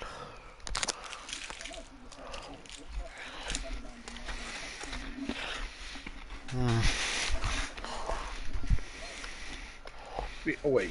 Who are you oiing? Dan, Yeah. he almost done what he done to you. No, he almost rear-ended me like he did to you at Zolder. Difference Right. was I was right on wasn't Dan's that close. fucking. Difference was I was right on the arse of Dan going into the pit lane. This time it was all because you was so slow going in. Yeah, but at least you slowed down. Yeah, I did slow down. Have you driven the Laguna Seca pit lane? That's going to be interesting on exit. No, but I know we need to look at the exit because there's 2 white lines, and I think it's the second white line we're going to use. It's very, very tight. It's not very wide Did no at one do all. a Roman Grosjean into the Laguna Seca pit lane? What did Roman Grosjean do? Didn't stop and just went straight into the wall in a Honda. Literally, he drove straight into it in the safety car. And that was it. The car was total. Oh yeah, I remember that now. the exit on it is very thin. It's keep between the lines is going to be tricky. Sketchy Laguna. Yes, the stewards may have to give a bit on that one, I think. Yeah, right. Yeah. These lot love giving a fucking white line penalty. So Because- apparently. I have Yeah. to go by their rules. They set it. I don't want to give fucking pit lane rules. He wasn't didn't- a steward that week, Joe. Do you know what I mean? And did me twice, didn't he? Cunt. You lot were the ones who put the rule in place, not me. He was, you know. So actually, you screwed yourself over. I think it depends on how you interpret the rule. I interpreted it. Ah, yeah. Hey, is that in the back? Oh, is that in the fucking glossary of Jesus the Christ. big? No, Do you know I- what? If I do get this job, I am so looking forward to meeting these guys and saying, look, have you ever heard a guy who whines so much about racing? Kelly, I honestly. You can't get a job if you just criticise everyone. Minus 39. No, I'm just going to criticise him. I'm going to say how amazing anyway. Racing You do Unleashed anyway. is. You do it. I do the. I was about to say you did a fantastic drive there, Matt. No, Thank but you very actually, you know much. what? Fuck you. Fury, you did a fantastic drive there, mate. That was absolutely brilliant. Well done. Kelly, I knew you were good in that, interpreted the rules Alexis. at- Shut I up. interpreted This the is my rules, show Kelly. now. Shut up. You can sit the I fuck back interpreted down. the rules at Brands You've- Hatch, Kelly, as you could cut that white line on the inside of the pit lane. No. I've interpreted the rules all season as you can't cross pit entry, and that's That why is I entry. got done at Brands Hatch. That is the pit entry. I feel you're stretching that one, Matthew. That is a No, pit that's entry. that's genuinely Pit why lane I- is the pit, like it's the fucking speedo. I feel you should see if you could have a job at Red Bull, arguing the rules, Matt. Yeah, man, Yeah. down for that. Get away with it then if I was a part of Red Bull. Yeah. I backed you for the win, Joe. Sorry. I mean, he got second, so he didn't get the curse. That Audi was just too quick. Yeah. T was giving you a hard time, Matt, wasn't he? He was, to be fair, till he outbraked himself at Cops. And then ran out of fuel. Oh, that must have been a joy, Joe, wasn't it? Drove past him. I out was of like, fuel. why is he so slow? Why is he so slow? And he wouldn't get going again. And I'm like, holy shit, this motherfucker's out of fuel. Go, go, go! Did you question why I was slow at the end, Joe? No, I knew what you were doing. You were letting okay. Gary through. So he could get T. Okay. Yeah. in shot. In all fairness, though, Joe, I was going, hurry up, because he's catching you. Hurry up. If you don't pass me now, I'm going. Gary, hurry. Joe's there. Gary. He's like, floor it now. Go, go, go. Fuck me. I got so close to you. That's Wolf. I was like, I'm gaining on Matt a lot here, and then I realised what was going on, and I'm like, ah. Yeah, because if I'd have carried on in front of Gary and finished the race, he wouldn't have got. Because he was a lap down on lap T. down, He yeah, lapped yeah. in, and then that lap that you let him through on. He would have been in Right, position, just yeah. a pre-warn, we'll be going live in a moment, guys, so, yeah. Are you just going to run the interviews, Dan? Are you going to throw to me at all? I'll probably run the interviews so that, you know, I can show that I can interview people. Yeah, you can do that. Right. Right, return to garage. Okay, right, we're about to go live, guys, okay?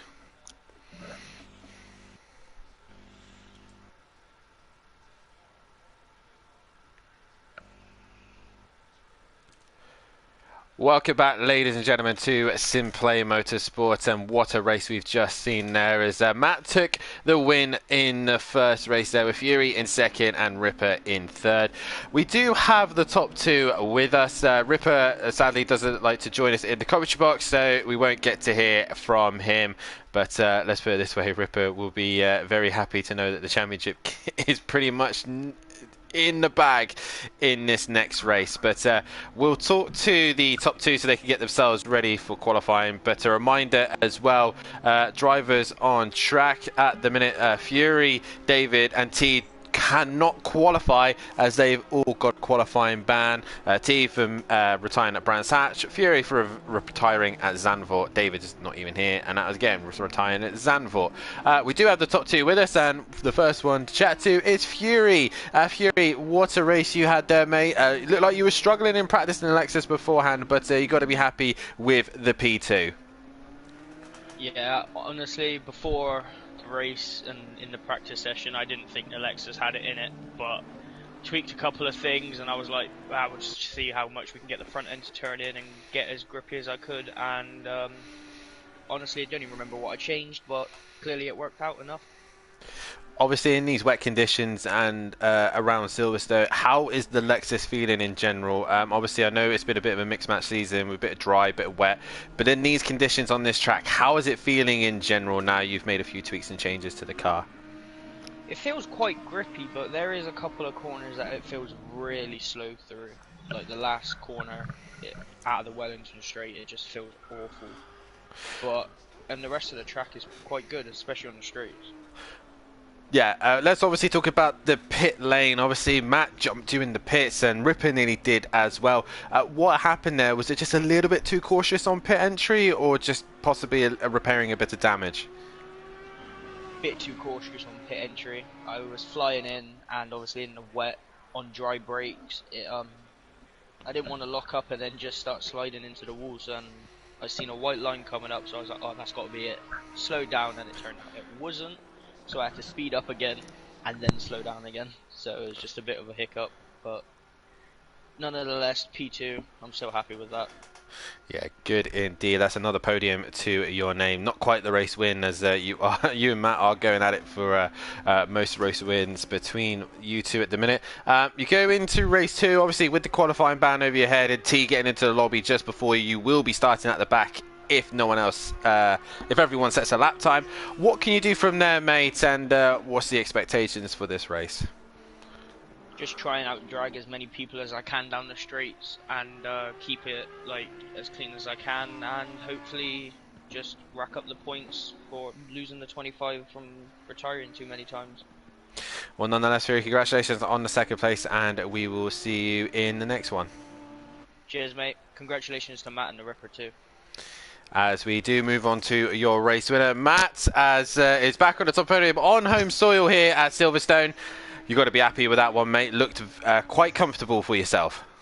Yeah, very chuffed for that one. Good race. Good to be back in the car after missing last week. So, yeah, thrilled with that. Yeah, can't really say much more, to be fair. Firstly, how difficult is it trying to do an interview while qualifying at the same time? You have no idea. Obviously, you're trying to concentrate so hard and obviously talk to us and answer the questions. Regarding the Audi, though, the Audi's been very dominant here tonight. You can see T was very good in it. Nexus has some decent pace, and Ripper always very good in the Audi.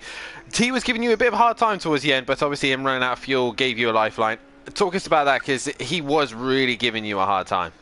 Yeah, so first of all, I didn't expect to be near T. He was 10 seconds in front of me as I went into the pit lane, so I thought, okay, you know, fight for second place with Joe. And then as I did my outlap, T was right in front of me on the exit to the pits.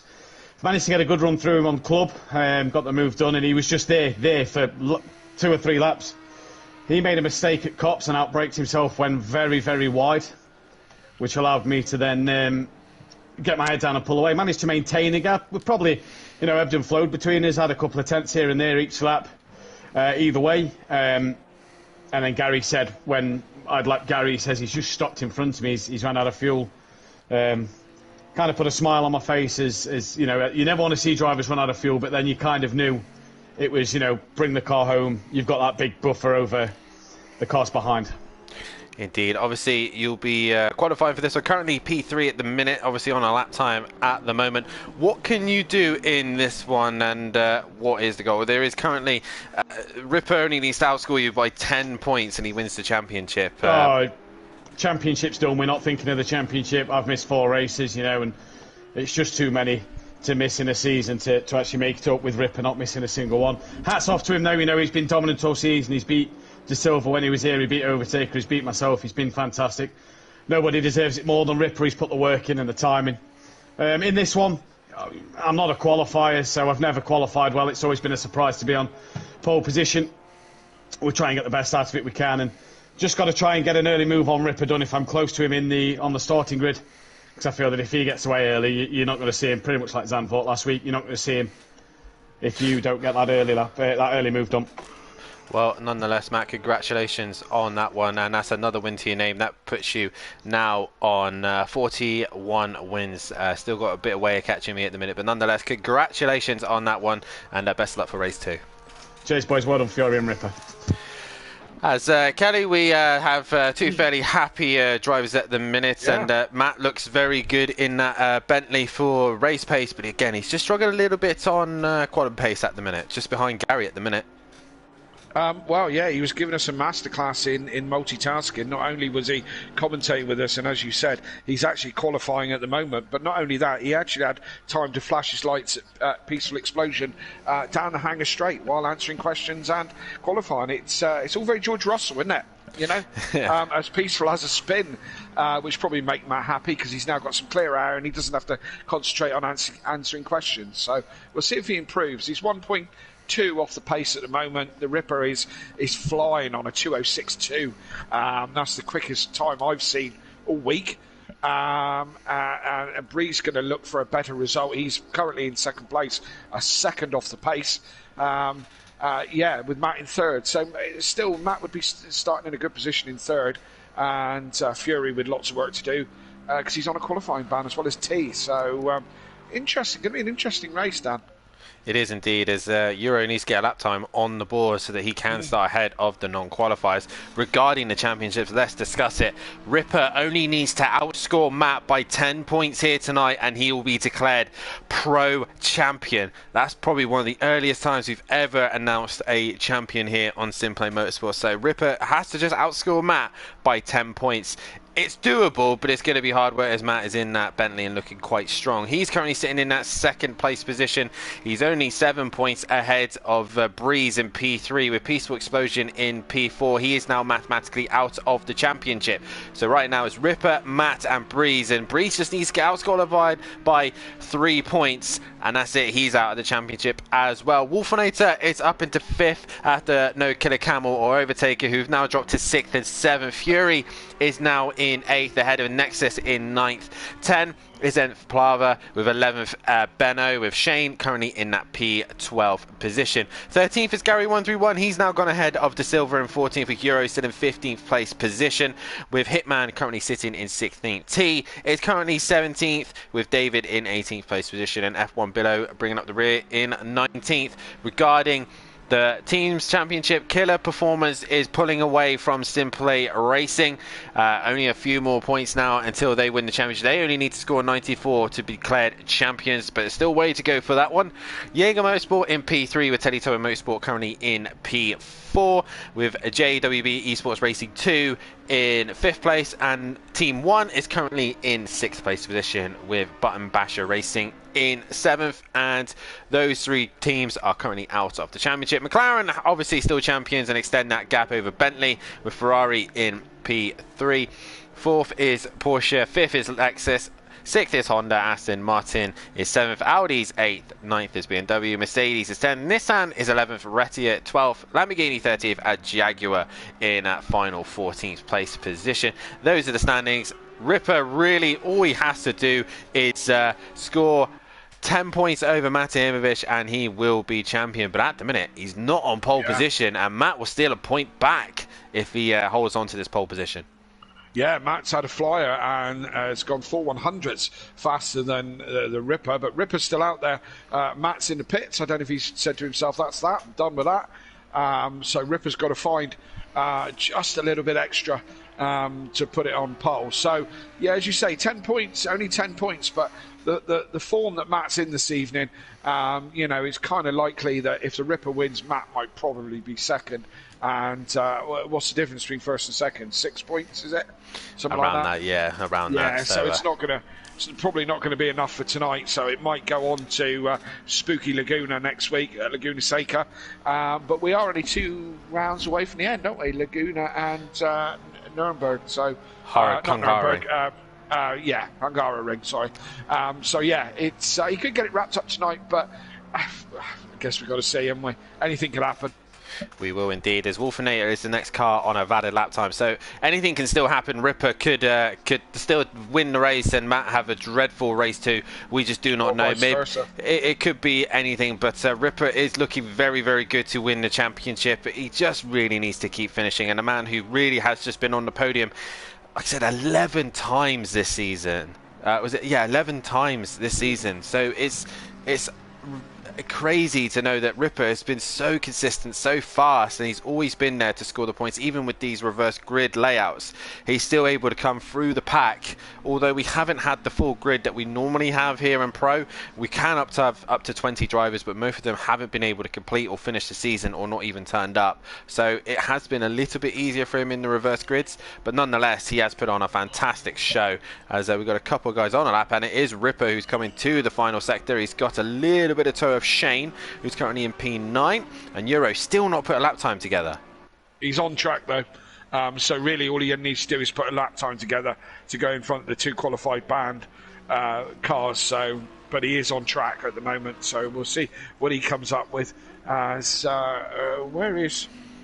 Where is Ripper on track? Oh, Nexus has had a big moment there and has gone off at Brooklands heading into Luffield, just catching the curve there. Ripper is currently going into Maggotts and Beckett's. He's stuck behind Shane at the minute, but the next car on a valid lap, I believe, is heading towards Village at the minute, which is the number 75 of Euro. So he is on a valid lap time at the minute. Can he complete it though? How do you know this valid lap? Is that by the map? So on the map, there's two. There's obviously the dots. When the dots is grey, they're on a valid lap. When the dot is blue, they've invalidated their lap time, so that lap will not count. Also, there's also an out lap. Stuff like that. Exactly. Yes. And the yellow dot is 131. Who could that be? That is our good friend Gary, 131. He looks like he's had a moment in the middle sector, and he's allowed a few cars through. But Euro is now heading towards the start-finish line. Is this going to be a valid lap time? Is he going to start ahead of T and Fury? Towards the line he comes. He does indeed. It's P9 for him. Yes, indeed. So, yeah, as we said, all he had to do was put a valid lap time in, and he would go ahead of the 2 guys who are... got the bands, and 75 car with a yellow dot. I haven't been paying attention. That's Euro again. He's obviously stopped on trackside to go back to the garage. I haven't actually paid attention to the map, so that's good information for our viewers as well, because I didn't know that. So there's a lot of stuff that's new to me this evening, because I haven't done any of the spectating or commentating on ACC. I've just been concentrating on trying to learn the game and drive it, let alone commentate on it. A whole different world, isn't it? And I think right now it's it's such a change. It's definitely a big change, not just from obviously the commentator's point, but also from just driving in general. It's definitely, it's definitely a more simulated game as well, and very realistic. Matt is still fastest at the minute. He is currently on a lap time towards the start finish line. Can he extend the gap? That is the question. Towards the line he comes. No improvement. Ripper really has to get a lap in together now, but he has finally cleared Shane. What can he do with some clear air? Who is that coming to the start finish line? That is a car of Nexus, and he goes P6. That's a good effort.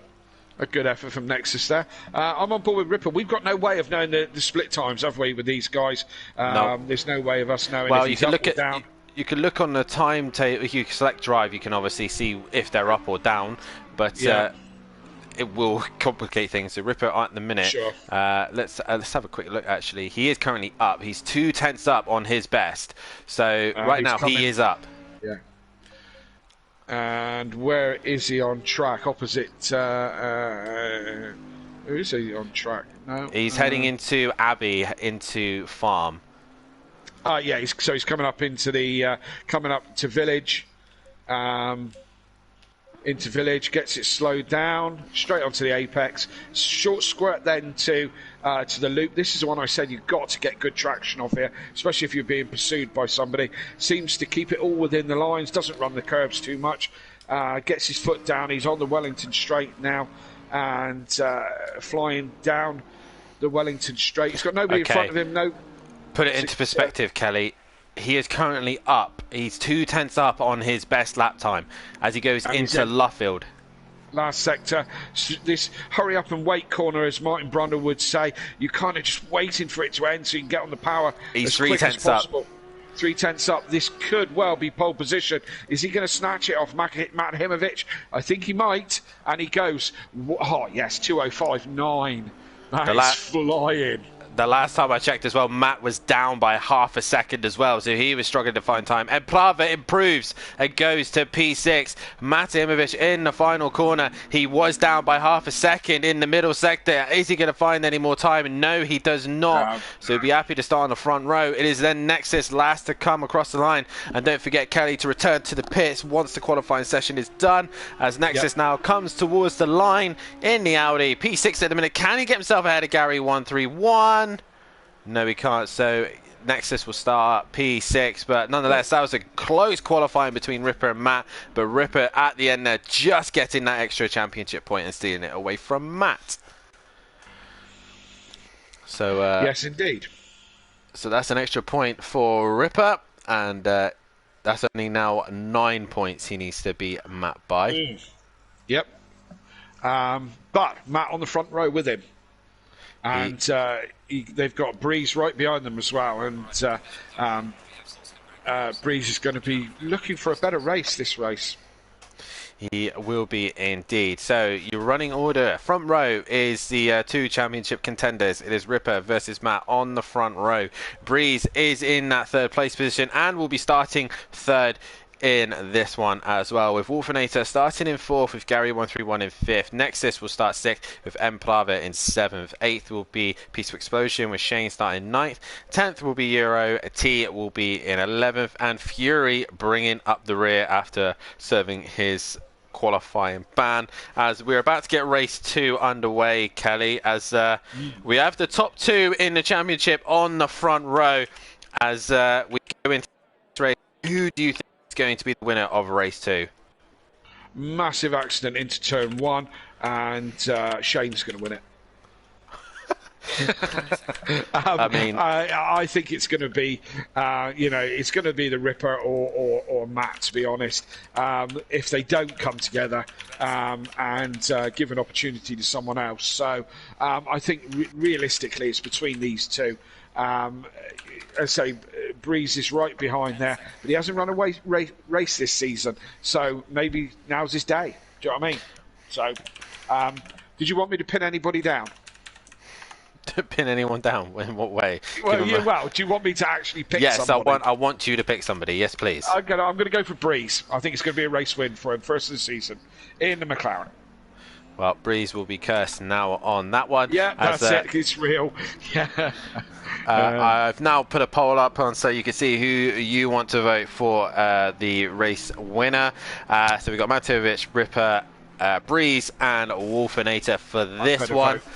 I better vote for Breeze and not. I think it's going to be Matahimovic for this one. I think he seems very comfortable on this circuit. If he gets to jump at the start, I don't think Ripper is going to find a way through, but we know what Ripper can do, and he'll want to win the championship here. Let's be honest. He'll want to get it over and done with, and then try and secure the constructors as well. So guys, get your votes in on who you think is going to win race 2. Don't forget to hit that like button and subscribe to the channel as well. Hit the bell to be notified so you don't miss a single thing here at Simplay Motorsport. So you can see all the action from Am Pro, and also the Porsche Super Cup, which is back on Sunday night when we head to Autumn Park for the 3rd round of the season. We sadly had to miss last week due to complications with the stream, but we will be back for the next race of the season. And also, why don't you head down into the bio as well. As you can see, our fantastic sponsors below, as well as Design Manchester and Audio Sport, have their links below. Please have a look at their websites, go over and give them support as well. They have YouTube, social media, do all those wonderful things, because if it's not for them, we wouldn't be able to have this stream and this server for Simplay Motorsport. But it is going to be... Go on, Kelly. I was just going to cheekily plug, if people want to go over, I could really do with the subscribers on my YouTube channel. So at Audio Sport, go and search Audio Sport and give me some subscribers. I need them. I need them badly. Help me. As you can go and do that, and you'll see Audio Sport and also Design Manchester on the side of some cars on the the PC version of some endurance races, as Simplay Racing will be doing some events soon. They'll be taking on the 8 Hours of Imola with myself and James running a McLaren, and I believe Matt Keys, Monkey Boy, and I believe Fury are all doing endurance race as well on the PS5, and they'll be supported by the sponsors as well. So please do a like and subscribe to all of those guys as well. Follow their Facebooks and their Instagrams as well. Kelly, we're going into the final race of tonight. I've enjoyed having you in the commentary box once again. It's been great fun, and we go into the final race here tonight, and Ripper versus Matt for the championship right here. It looks like it's pretty much in Ripper's hands, but Matt, he's just going to try and cling on for as long as possible, isn't he? Yeah, Matt's always a fighter. He never gives it up, so he'll take it right to the very end of the championship if he can. If there's a sniff of keeping this championship open, he will. So watch this space. I've also enjoyed commentating with you again, Dan. We haven't done it for such a long time. Thoroughly enjoyed it. Thank you very much. But we've got another race to run. We have indeed. The father-son duo back in the commentary box once again. Supreme team. Obviously, later on in this race, I will be asking for your driver of the day right at the end. But it is Matt versus Ripper as they head down the Wellington Straight. So keep an eye on who you think will be driver of the day. What can T do from the back of the pack with decent pace? Has he got enough fuel? That is the question. Also, what can Fury do? He was on the podium as well. He's going to be starting last. Is he going to take his time and wait for chaos to happen? Can the Simplay Racing boys do anything about the killer performance advantage with Ripper at the front of the pack, scoring the lonely points? Surely Killer Camel will be back next round. But we go into the exit of Luffield, head up towards Woodcote for the final time here tonight.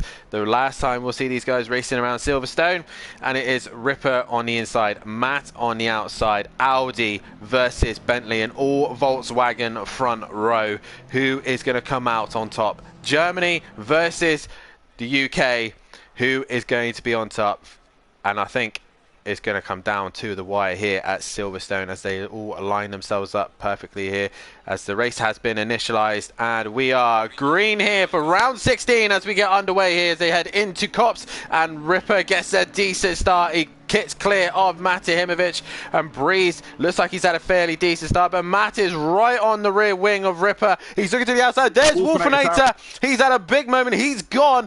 Has that contact with Breeze? That is the question. Nexus is gone as well as we're watching Matt, because I can't change it through Maggis to Beckett because the camera changes weirdly as Gary's gone as well by the sounds of things. Yep, Gary's out. I say out, they've spun. Nexus spun.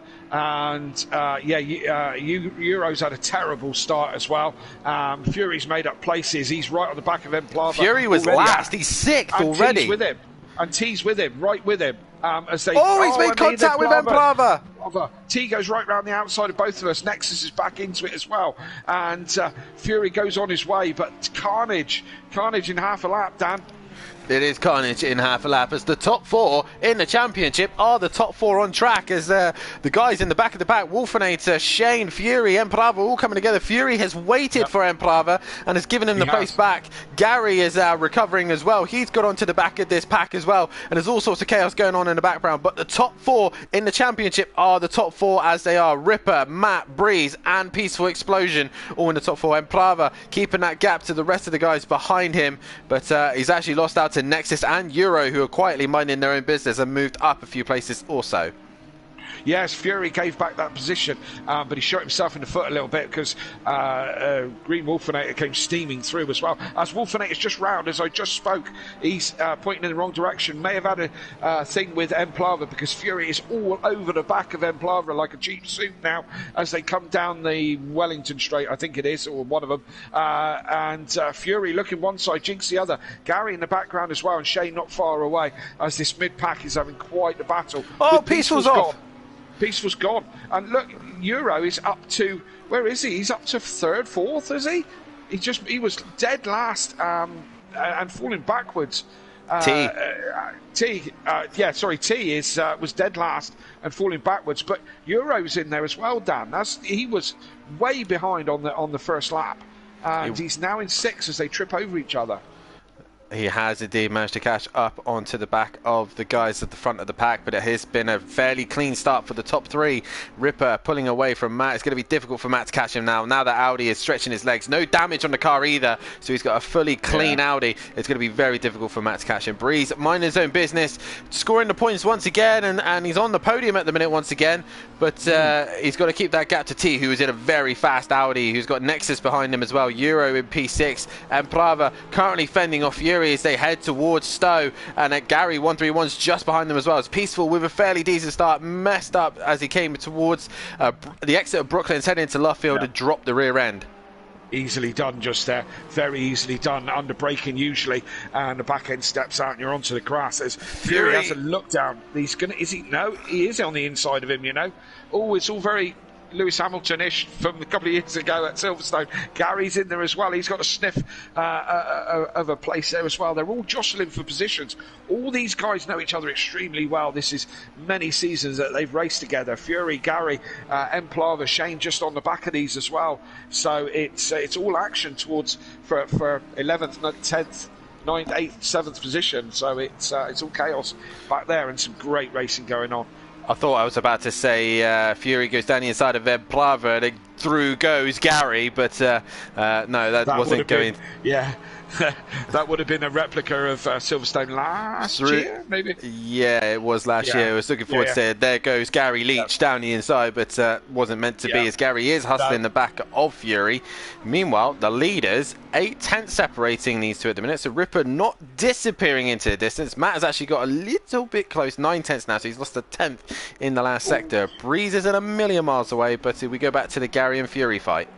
Peaceful's had another moment just a couple of corners back because he's dropped to dead last at the moment, and Shane was having a little bit of an adventure through the last couple of corners as well, but has managed to keep it all together.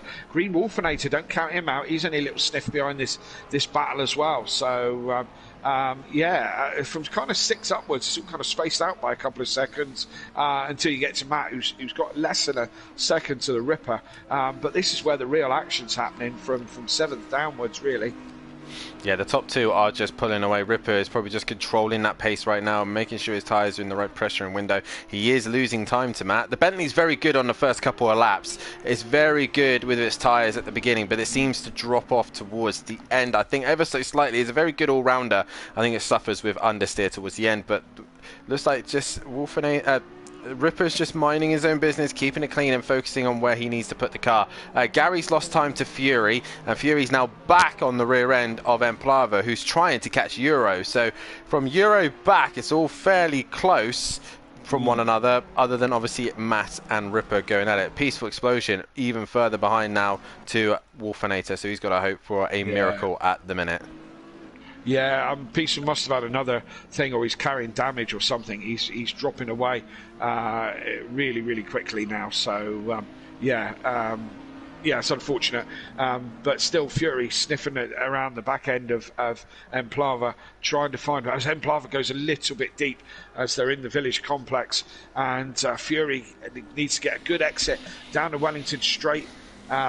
Excuse me, if he can do anything about Emplava as they go, excuse me, into the next corner. Into Brooklands as Fury does. Yes. Fury gets onto the back of Emplava. Not quite close enough. He hasn't quite got the straight line speed on the Honda, as Matt's actually lost times on this lap. He's now a second behind Ripper. So those two are starting to balance themselves out as Fury is trying to hassle the back of Emplava, but can't seem to find an opening at the minute. So after the first couple of laps done and dusted, it is Ripper still leading away from Matin, which is second. Breeze is sitting in third, with T with a very good start from back of the pack up into P4. Can he catch Breeze towards the end of the race? That is the question. Next is P5 with Euro sitting in a solid P6, and Prava is in P7 with Fury in P8. Gary 131 is in P9 with Shane just behind him. Wolfinator's now caught onto the back of Shane with Peaceful Explosion. Oh, he's had another moment and gone round on the exit of Luffield there, and Peaceful's night is going from bad to worse. Ripper has lost time through Maggots and Beckett's. It's now 6/10, and Matt is really close to the back of the Audi now. Yes, indeed. And yeah, I know if Ripper had a bit of a moment, or Matt's just found a bit of pace. I've been on board with Fury, who's still hassling the back of Emplava really, really closely as they come down into Vale, I think. And they swap positions one way and the other. When there's a couple of battles on track, it's hard to know what to watch, isn't it? Well, we will keep an Gary's eye. had a moment. Gary's dropped behind Shane. Gary's had a bit of a moment. I think he just dropped the back end a little bit, and gave Shane the opportunity to get through. So Fury still, I mean, he's almost climbing in that car with him now. He is indeed, and he's opted to go for the outside, which was a brave move. He won't get it done there. He was trying to get the inside for the next part of the corner, but he's not quite close enough to Emplava. So look at it. Sorry, Dan. He took a wide line and then just closed up on the back of Emplava so quickly, but then the Honda seems to stretch its legs a little bit down to Wellington Straight and into Brooklands. Yeah, it is Brooklands. That's the one I keep forgetting the name of, is Brooklands. Titanic battle between these two at the moment. It's a fantastic battle at the minute, whereas I keep swapping and changing between them and the leaders, because that is getting close as well. Gary's trying to hustle the back of Shane as well, just further back, but Fury still can't seem to find a way through on Emplava as Matt goes through Maggots and Beckett's, and he's right on the back of Ripper here, as I think Matt, is he trying to find a little bit more advantage through this sector? Is he really pushing the limits through Cops? But he's right on the rear wing of the Audi now and starting to flash him as well, an unnecessary flash really, but he's on the back of him as he's looking to go down the inside of Stowe, but I don't think he's close enough this time round. We'll look back to Emplava and Fury, who have gone through Maggots and Beckett's once the camera decides to sort itself out. Fury's actually lost time to him this time round, and Gary's still hustling the back of Shane. We go back to the top two, and Matt's clobbered the curb going into Vale. Yeah, clobbered the sausage curb as he went into Vale, which didn't help his cause, because he could do with staying as close as possible between this in this part of the thing, and then he could give it a go into Village if he was close enough. But banging off that curb has put him on the back foot a little bit. He's got to get right up back behind the Ripper now to make that happen. So and he's back end steps out into Village. Matt is wringing the neck of that Bentley. Yeah, and I think this is the problem. He's pushing too hard. This is allowing Ripper to now learn exactly where the Bentley is strongest. The pit window has now opened. What will these boys do? I know Matt likes an early pit stop, get some clean air while he can, but there is the risk of being held up by other cars as we head back to Emplava and Fury, and after Matt's little mistake in the middle sector, Ripper has pulled a second. Fury's lost 6/10, but then you got this squabble behind him with Shane, Gary 131, and Wolfinator's now joined the party on that one, and he's not a million miles away. Who's going to opt to pit? Ripper stays out, as does Matt. Yeah. Breeze stays out, as does T. Those guys are opting to keep going, and I think at the minute, while you're in this spaced out section, you might as well just keep going and wait for an opening in the pack behind. As Nexus comes into the pits, Euro carries on going through. Emprava opt to pit, so does Fury. I would have stayed out if I was Fury. Shane comes in, Gary 131 opts to stay out, and Wolfinator goes in. If I was Fury, I would have stayed out on that one. Instead of being held up by Emprava, get some clean air and carry on going through, but he's opted to pit here. Yes, he has, and I would have done. I would have done like you, Dan, and I would have taken the extra lap. But we're not in Fury's car, so a whole gaggle of cars coming into the pits here. Emplava in, Fury in, Nexus, Wolfinator, all those in, and Shane. Shane is closest to the exit, as they all pretty much park close to each other. Wolfinator's missed his marks by quite some way, so he had to go on a little bit while we sit and wait 30 seconds for these to put the tyres on. Let's hope they get the right tyres as well. So it's going to be interesting as this lot come out of the pits. There's going to be quite a little scrap, I feel, as these lot come out. Who's going to have the best pit stop? Who hit their marks right? And Nexus is away. Nexus is away. He was the first one in, as was Emprava. Yeah. He's now gone. Fury's been dropped, but he's taking his time. So he was right on the back of Emprava, but he's lost a little bit of time there, so he's missed his spot. Wolfinator is the big one, gainer out of that one. He's jumped Shane in that one, so he's now got ahead of Shane, a little bit closer to Fury. Now, Ripper is only 8/10 ahead of Matt. Matt now will be starting to get affected by the dirty air of the Audi. He has been stuck behind that car for a while now. Will Matt now go for the undercut, or will Ripper try and go for the overcut and extend the gap? Well, we will find out, that's for sure. What's the little mark by the car things on the timetables? We've got little green marks, and we've got Green Wolfinator's got like bigger yellow mark. Do we know what that is?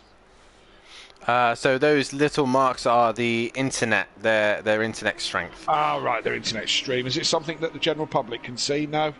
They should be able to. Okay. They should be I wondered able if it was something not important. I wondered if it was something important that was telling us some information we didn't know. So no, it's just how strong their internet basically is. Breeze still solid in P3 at the minute, as is T. Euro still opts to carry on going through. So does Gary 131, and I believe Peaceful as well. So far, most of the grid have pitted. Matt's still flashing Ripper, and I really don't think that's going to do anything to Ripper. He's not phased whatsoever by the Bentley behind him. I think he's had multiple races in different series, and right now he's really not being flustered by that Bentley behind him. And it seems like Matt seems to be a lot stronger in Sector 1. Ripper seems a lot better in Sector 2, and they're quite even in Sector 3 by the looks of things.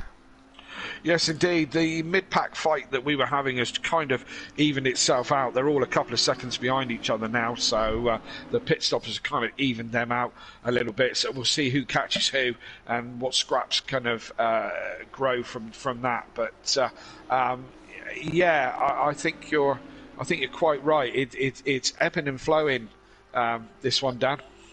It is indeed, and right now Breeze isn't actually a million miles away from these two, nor is T, so if anything does happen between these two, they're in the pound seat to try and jump these two as well. So they really do have to keep it squeaky clean between one another, as Fury is looking to try and make a redemption on Emprava, who's pulled quite a healthy gap now over Fury. Yes. So he was right behind him, but pit stop's not worked in Fury's favour once again as we go back to the top two.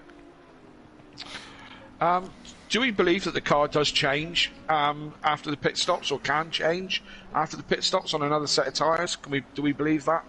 Well, obviously, these guys get given 30 sets of tyres to choose from. As Matt now opts to pit, he's going for the undercut. Ripper now has really got one choice. He's got one clean lap. He needs to nail this lap and react to Matt's pit stop. Breeze is in as well, as is T. Will Euro come into the pits? T needs to get it slowed down, which he does, as Euro now comes through Luffield. He's going to opt to stay out as we are halfway through this race. It is just Peaceful and Gary 131 also yet to pit, as Gary comes out of Luffield and into the pits he comes. Ripper now really needs to nail this lap. He needs to get it spot on and instantly react to Matt's pit stop. But Matt has been stuck behind that Audi for a while now.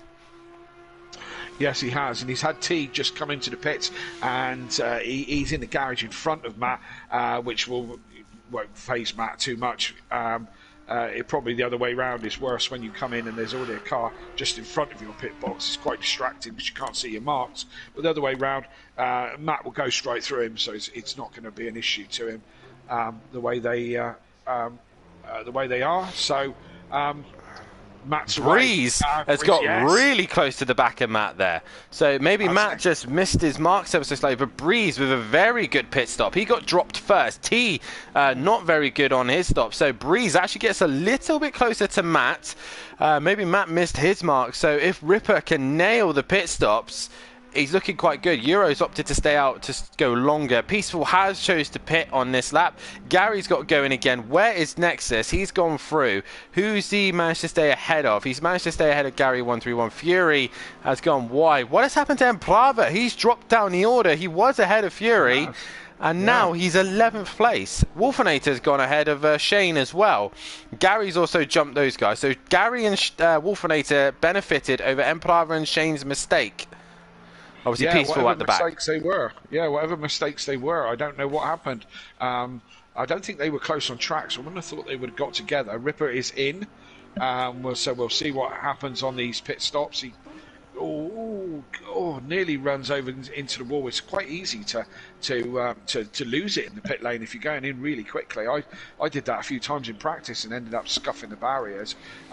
So we'll see what kind of pit stop that Ripper has, and we'll see if Matt was slow onto his marks. Well, we have got a poll out at the minute. I'm going to end the poll there, as 44% of you at the 9 votes reckon that Breeze is going to win this race. He's going to have to hope for something to happen. As Breeze down the inside of Matevich, I say he needs something to happen. He's got ahead of Matt. I'm not sure how. I'm going to look back on that. I think Matt's had a moment through Farm and Village, because he had quite a healthy gap of 3 seconds, and now he's behind him. I'm going to have a quick look back on. He is looking to the inside, but he thinks better of it. I think Matt's had a spin in Farm. That would explain a lot. Or Breeze mugged him into the Village. No. So Matt's had a moment in Farm, and then into Village. He's just sent it down the inside and got the job done in the loop. Yeah. So Matt now stuck behind Breeze, which Ripper's come out of the pits well out in front. So now Matt's problem is he's got Breeze between him, and if Ripper scores more than 9 points ahead of Matt, Ripper will be champion. Yes, indeed. Tense stuff now. Breeze taking advantage of Matt's mistake, and Breeze had already gained lots of time in the pit stops. And Matt's got to be careful now. Doesn't need to overdrive this car. You know, he's looking racy, but there's a fine line between racy and Larry. Well, the thing is, Breeze is quite a good defender here, and it's going to be difficult for Matt to get past him. While these two are too busy fighting one another as well, T will be enjoying seeing these two struggle with each other, and he's going to slowly creep on the back. Breeze made a mistake. He loses the rear. He manages to collect it together, and that is it. Matt is back through. So Matt's small mistake has been undone, thanks to Breeze making a mistake as well. Yeah, he made that mistake just before the Vale chicane, and Matt didn't need a second invoice. Round the outside into the Vale chicane, job done, back in front. But it's definitely neutralised the leading battle. It's Ripper's way out in front now, 8 or so seconds ahead of Matt. Wolfinator's now on the rear end of Gary 131. So there's a couple of double fights in the minute. So Fury's hustling the back of Euro. Wolfinator's hustling the back of Gary 131, and Shane is hustling the back of Emplava just behind them. But more importantly, Breeze has lost time to Matahimovic, so Matt's a slight little mistake catching him out, making a loss of time, and that's allowed Breeze to get ahead of him. but T is now joining the action, and can he catch these two? T was sticking with Matt for most of the race in the first part, and now in this one he's now creeping onto the back of these two. The pit window has closed. We've got the last 10 minutes as Ripper starts his next lap. He starts lap 9 with a healthy lead over Matt of 8.1. Breeze in third, with T catching these two fairly quickly now. Yes, indeed. They're a little bit spaced out now. 8 seconds is the lead for Ripper over Matt, and a couple of seconds between each of the guys. Again, the big fights are at the bottom for the lower positions. Fury on Euro and Shane on Implava. Wolfinator is right on the back of Gary 131. They're very, very close. So all these big battles are towards the back of the grid at the moment. They are indeed. Wolfinator has really been hassling the back of Gary 131's Porsche right now. As we'll look to Euro and Fury in a sec. It's just like Fury made a lot of time through Cops. As they go through Maggers and Beckett's, Wolfinator just struggles with a little bit of understeer then, but Euro's under some immense pressure here. The Lexus of Fury is right on the rear wing of the Ferrari. Can Fury find a way through? It's Italy versus Japan as the Lexus breaks behind the Ferrari. Can he find a move into Vale chicane? He's had a decent run through Stowe. He's looking about it into the Vale chicane, but he is not close enough at this point. When would be the best time for Fury to send it? Because it seems like the Lexus seems quite good in the first sector. Yeah, and a pretty looking car, that Lexus. I do like the look of it. Euro couldn't have picked a worse colour for that Ferrari. But in the background, Wolfinator also still on the back of Gary 131. I don't know, Fury's just going to have to pick his battles, isn't he? Do you know what I mean? And I don't know where he's going to have him, to be honest. But Fury's definitely looking racy. Wants to move up the order a little bit. He is indeed, as is Wolfinator, as is Shane. He's just missed a little bit of time to Emprava. He did drop to a second, but Fury, he has got Euro just ahead of him, but he seems to have lost time in this middle sector this time round. So Euro's extended the gap. Meanwhile, Gary is holding on a strong defence because Wolfinator has been pretty much within 4/10 of him for the entire lap. Absolutely, and Gary's not the easiest man in the world to get past. When Gary's on form, he's a formidable contender, as you know yourself, Dan. Many a battle with Gary and myself as well. I've had some great races with Gary, although he wasn't quite on form when I was racing him. Yeah, he's not the easiest guy to get past, as Wolfinator's finding out. He is indeed. Fury goes into turn 1 with Euro, and he really abuses the curb into Cops, and he's not quite close enough to the Ferrari, so he's going to have to wait a little bit longer. Wolfinator, he seems to understeer a little bit through the end part of Maggots and Beckett's, but he's right there with Gary. Closer. But he is closer, but Gary seems better in the second half of this track. Yeah, and there's a couple of places where you need that traction. And out of Maggots and Beckett's down the Hanger Straight here, where we are now, or well, I don't know which one you're on with. Certainly I'm on with. And this is one of the places you need that traction out of Maggots and Beckett's. You need to get the last part. Wolfinator's having a go. He's having a look. Gary goes round the outside, keeps it nailed. Obviously, Gary goes wide. Obviously, the marbles on the outside is assisting Gary there, keeping grip, the karting line as it's best known as, and Gary being a stock car driver as well, he probably knows how to drive on any kind of terrain, but Gary really is trying his best to keep Wolfinator behind him, but he had a moment, he had a glimpse. Meanwhile, Fury is pressurising Euro ahead of him, so it's really close racing from these guys. Shane has got past Emprava, and Emprava's dropped further back behind, so Simplay Racing had a solid race 1, they're having a dreadful race 2. Yes, indeed. Don't know what's going on with Emplava. He must have dropped it or something, but just given Shane a free position. But Wolfinator still hassling the back of Gary. And Matt's seems to be bringing the gap down a little bit. Last time before the things changed, about 6 seconds before the timing changed. 6.8 seconds, Matt. So he's bringing it down a little bit, but not in any huge... I mean, we've got 5 minutes left, to be fair, so he probably isn't going to catch him. Do you think Ripper's just in cruise mode now? Sorry, Dan. Gary got it all a bit squirrely there, but manages to collect it all up. Sorry, what was your question? Do you think Ripper is just in cruise mode now, knowing that he's got the gap, he's quite comfortable in front, he could just lift here and not to take too many risks, knowing that Matt has got a 7-second gap pretty much to him? Yeah, absolutely could. You know, they say professional racing drivers and sim racers as well say sometimes when you take your foot off the gas a little bit, that's when mistakes come in, where you start to get a little bit complacent because you think you've got the job done, and you know, and you haven't. So I tend to, I mean, I've done it myself. Do you know what I mean? Started to think, oh yeah, this place is comfortable, and then next thing you know, the car's round and you don't understand why. You know, because you just started taking your eye off the ball. So for me, I try to stay on it. T has actually gained right onto the back of Breeze now. So Breeze not had a good couple of laps. He's lost time to Matt. Matt's pulled away, and T's pretty much been matching Matt at the minute. But Breeze, with a sloppy couple of laps here, has now got T right behind him. So we could see a change for third place. Can T make up for what happened in race 1? That is the question. Fury is also hustling the back of Euro. He's brought that gap, but they've also caught Nexus. So Nexus has had a mistake somewhere. So it's really starting to hot up in the further bottom end of the track. Fury, oh, it looked like he had a bit of understeer going into Abbey there, but he managed to get that under control. T and Breeze, meanwhile, they're side by side down the Wellington Straight. Breeze is down the inside. T's looking to the outside as they headed to Brooklyn. And Breeze has gone round. That is it. T is now on the podium. Yeah, and it's turning out to be quite a not a bad night for T. Let's hope he's put another splash of fuel in that car for this race so we can get it to the end. I'm sure he would have done. But poor old Breeze just back end stepped out, and that was that. When that McLaren goes, it's that point of no return is so hard to master. Indeed it is. Wolfinator is still within half a second of Gary 131. He's really going to get sick of tired of looking at the back end of that Porsche. If you have to follow anything, you might as well follow a beautiful Porsche.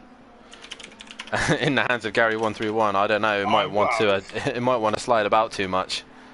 Well, yeah, but still pretty to watch. Still pretty to watch.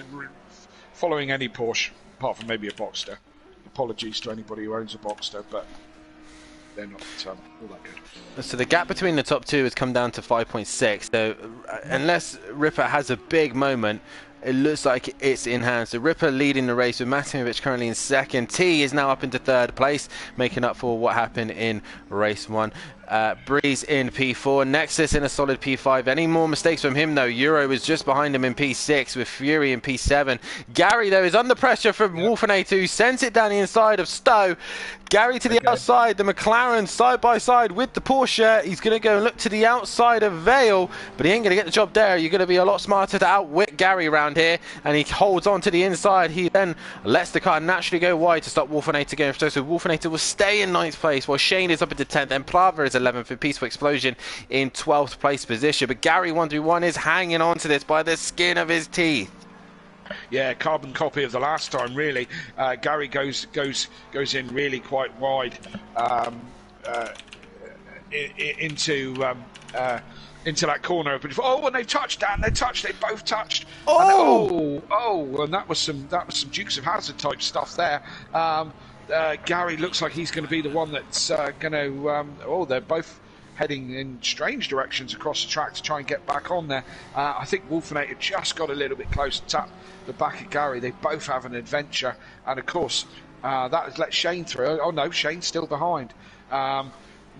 That one's for the stewards to sort out, isn't it? That was all over the shop, that was. Well, it looked like Wolfinator was the one who caused the contact, and they both went straight on. So Gary holds on to that position. What damage have they got? And what damage has the curb done to their cars? As we look back to the top two, Ripper has actually extended the gap back to 6 seconds, and he's had a phenomenal race here. He's managed to...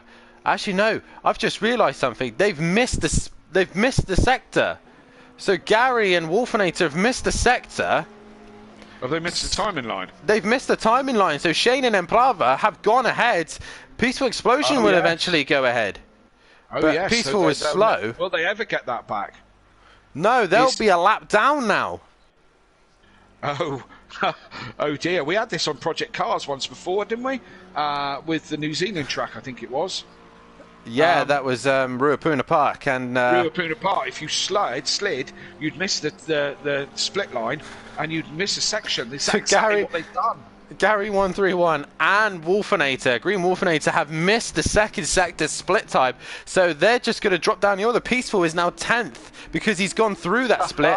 But oh dear, we go to Ripper, who's now going down the Wellington Straight, and Ripper has ripped it up once again. A fantastic drive here. He's been phenomenal all night, hasn't he, Kelly? Yeah, he's been the class of the field, yeah, it's going to be. It's difficult. I mean, he's not going to take the championship tonight, but he's got one hand stroking the trophy, hasn't he? He has indeed, as he now exits Luffield. He then goes through Woodcut. That's another race win for the Ripper. That's 8 wins to a name this season. Congratulations to him. It is then going to be Matt Ahimovic towards the line. Peaceful finishes in 10th. Matt will be very happy with P2. He's just going to hang in there for the championship, I think, as T comes home in P3 and he drops the rear. Sorry, mate. Go on. What's happened to Wolfenator? Wolfenator and Gary have come together again. And they're fighting for last place now, and they've come together again. It's all getting a little bit messy back there. As you continue, sorry.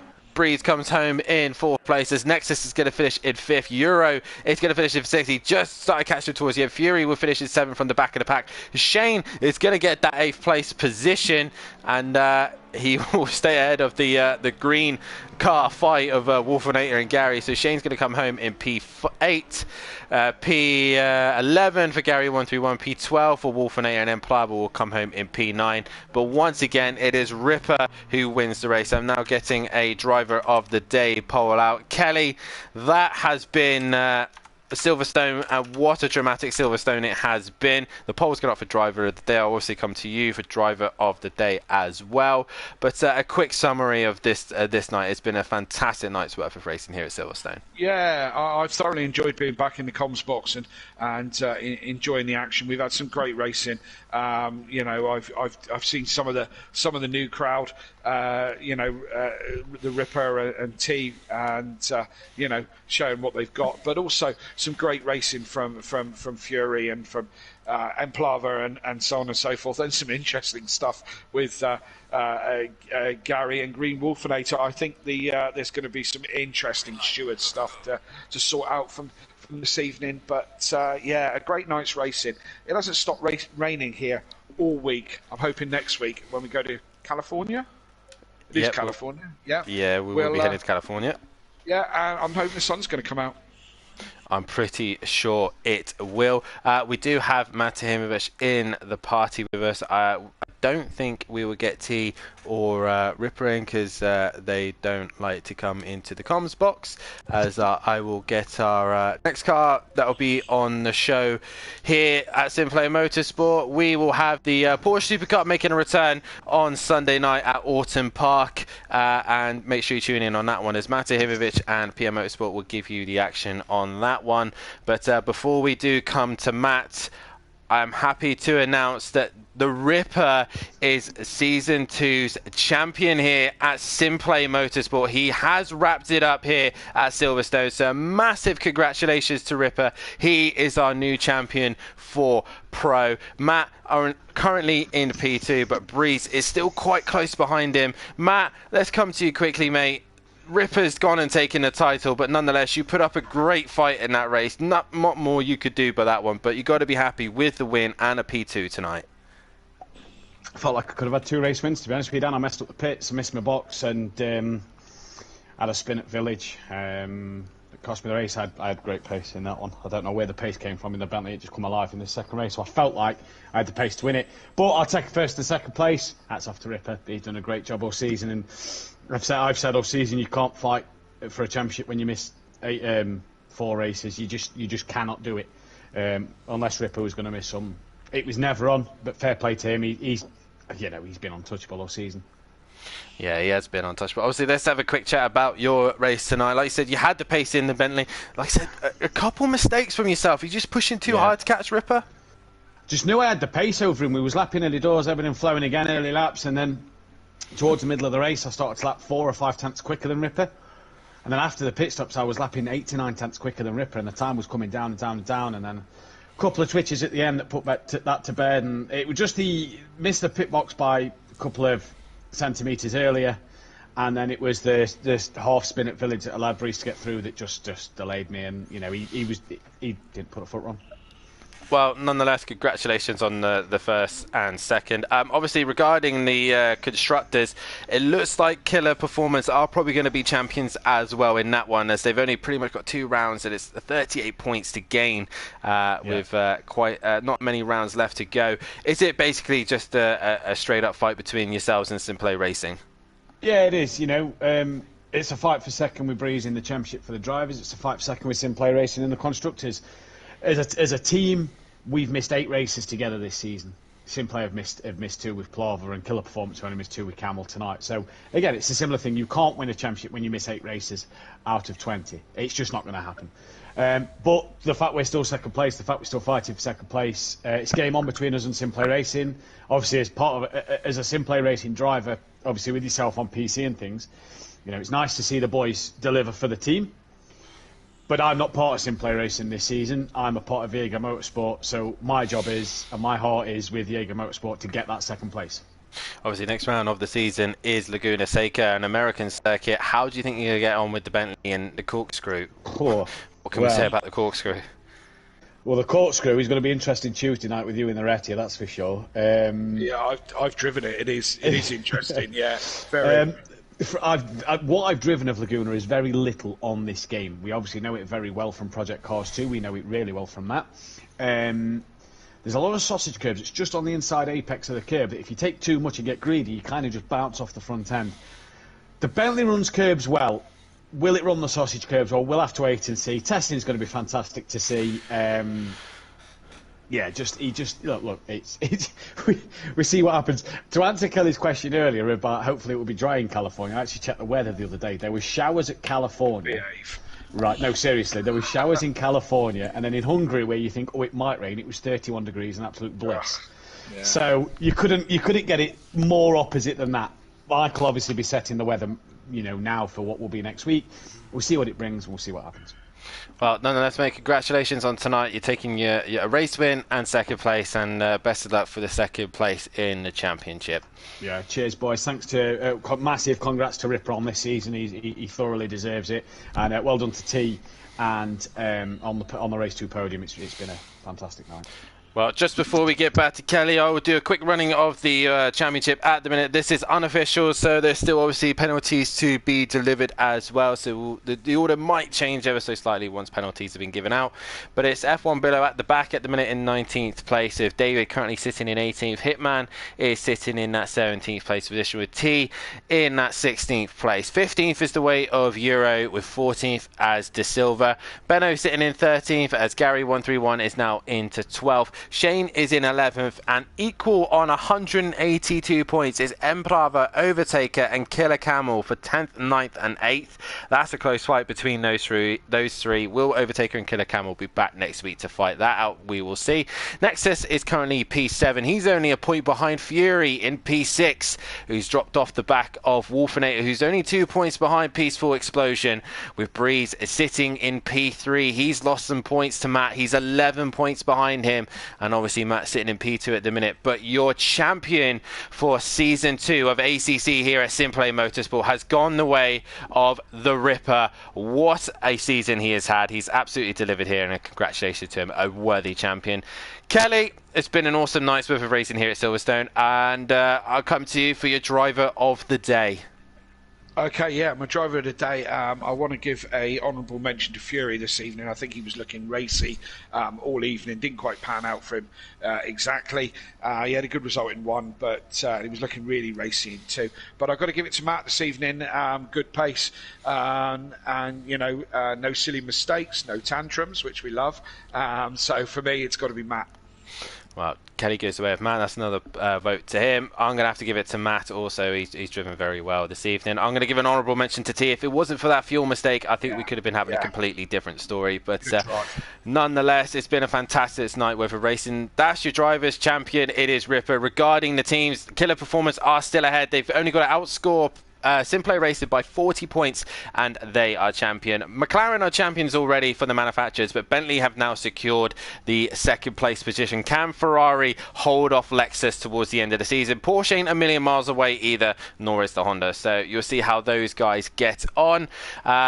We will be live once again on Sunday night, as we'll be bringing you the action for the Porsche Super Cup as they'll be heading towards Orton Park for the next round of the season. Fury has got quite a healthy gap at the minute in front of the rest of the pack against myself and Gary131. What can Fury do? Can he extend his championship lead? That is the question. Make sure you tune in for that one, because Matt Timovic and PM Motorsport will be back in your commentary box. But we head stateside. We head to America for Laguna Seca, the next round of the season, and we'll be hitting the track first. Will the Retia survive the corkscrew, or will it decide to snap itself in half? And can the Ferrari boys go and dominate like they have before? Pro-Am, they'll be hitting the track once again. Let's see how they get on. Can Louis Allen regain his championship after quite a bad round in Silverstone? He's only 10 points ahead of Tibbs. And what can Ripper do at Laguna Seca? Will Killer Camel be back so that they can try and take the constructors? Can Matt stop Breeze from catching him towards the end of the season? Who knows? But nonetheless, this has been Simplay Motorsport. I've been Dan Davis. I've had the honourable commentary box with Kelly Davis here tonight. It's been an absolute pleasure having you in the commentary box, Kelly, and hopefully see you again in the commentary box soon, I hope. Oh, absolutely. Yeah, I miss being in the comms box. Sweet and Sticky, I've been in the box for quite some time either, so I'm looking forward to it in the future. As soon as I get my house a bit more soundproofed, we'll certainly be back in the comms box. Looking forward to Laguna next week. I think everybody, you should tune in. There's a lot of original Simplay boys that know Laguna very well, but I also think they're going to be tripped up by the corkscrew and the pit lane. So watch next week. I think it's going to be interesting, really interesting. But thank you, Daniel, and congratulations to all the winners and all the competitors tonight. That is it here. We've had McLaren win the first race, win the first championship with De Silva. It has gone the way of Audi and Ripper this season. Season 3 isn't a million miles away, but we still got to finish these seasons off. We go to Laguna Seca for the next round of the championship. Please hit that like button, subscribe to the channel, hit the bell to be notified so you don't miss a single thing here at Simplay Motorsport, and also head down into the bio and have a look at all of our fantastic sponsors, Design Manchester and Audio Sport. Go and follow all their links as well. I've been Dan Davis, Kelly Davis in the commentary box as well. We will see you Sunday night for the Porsche Super Cup on Sunday, but from us it is good night. Good night.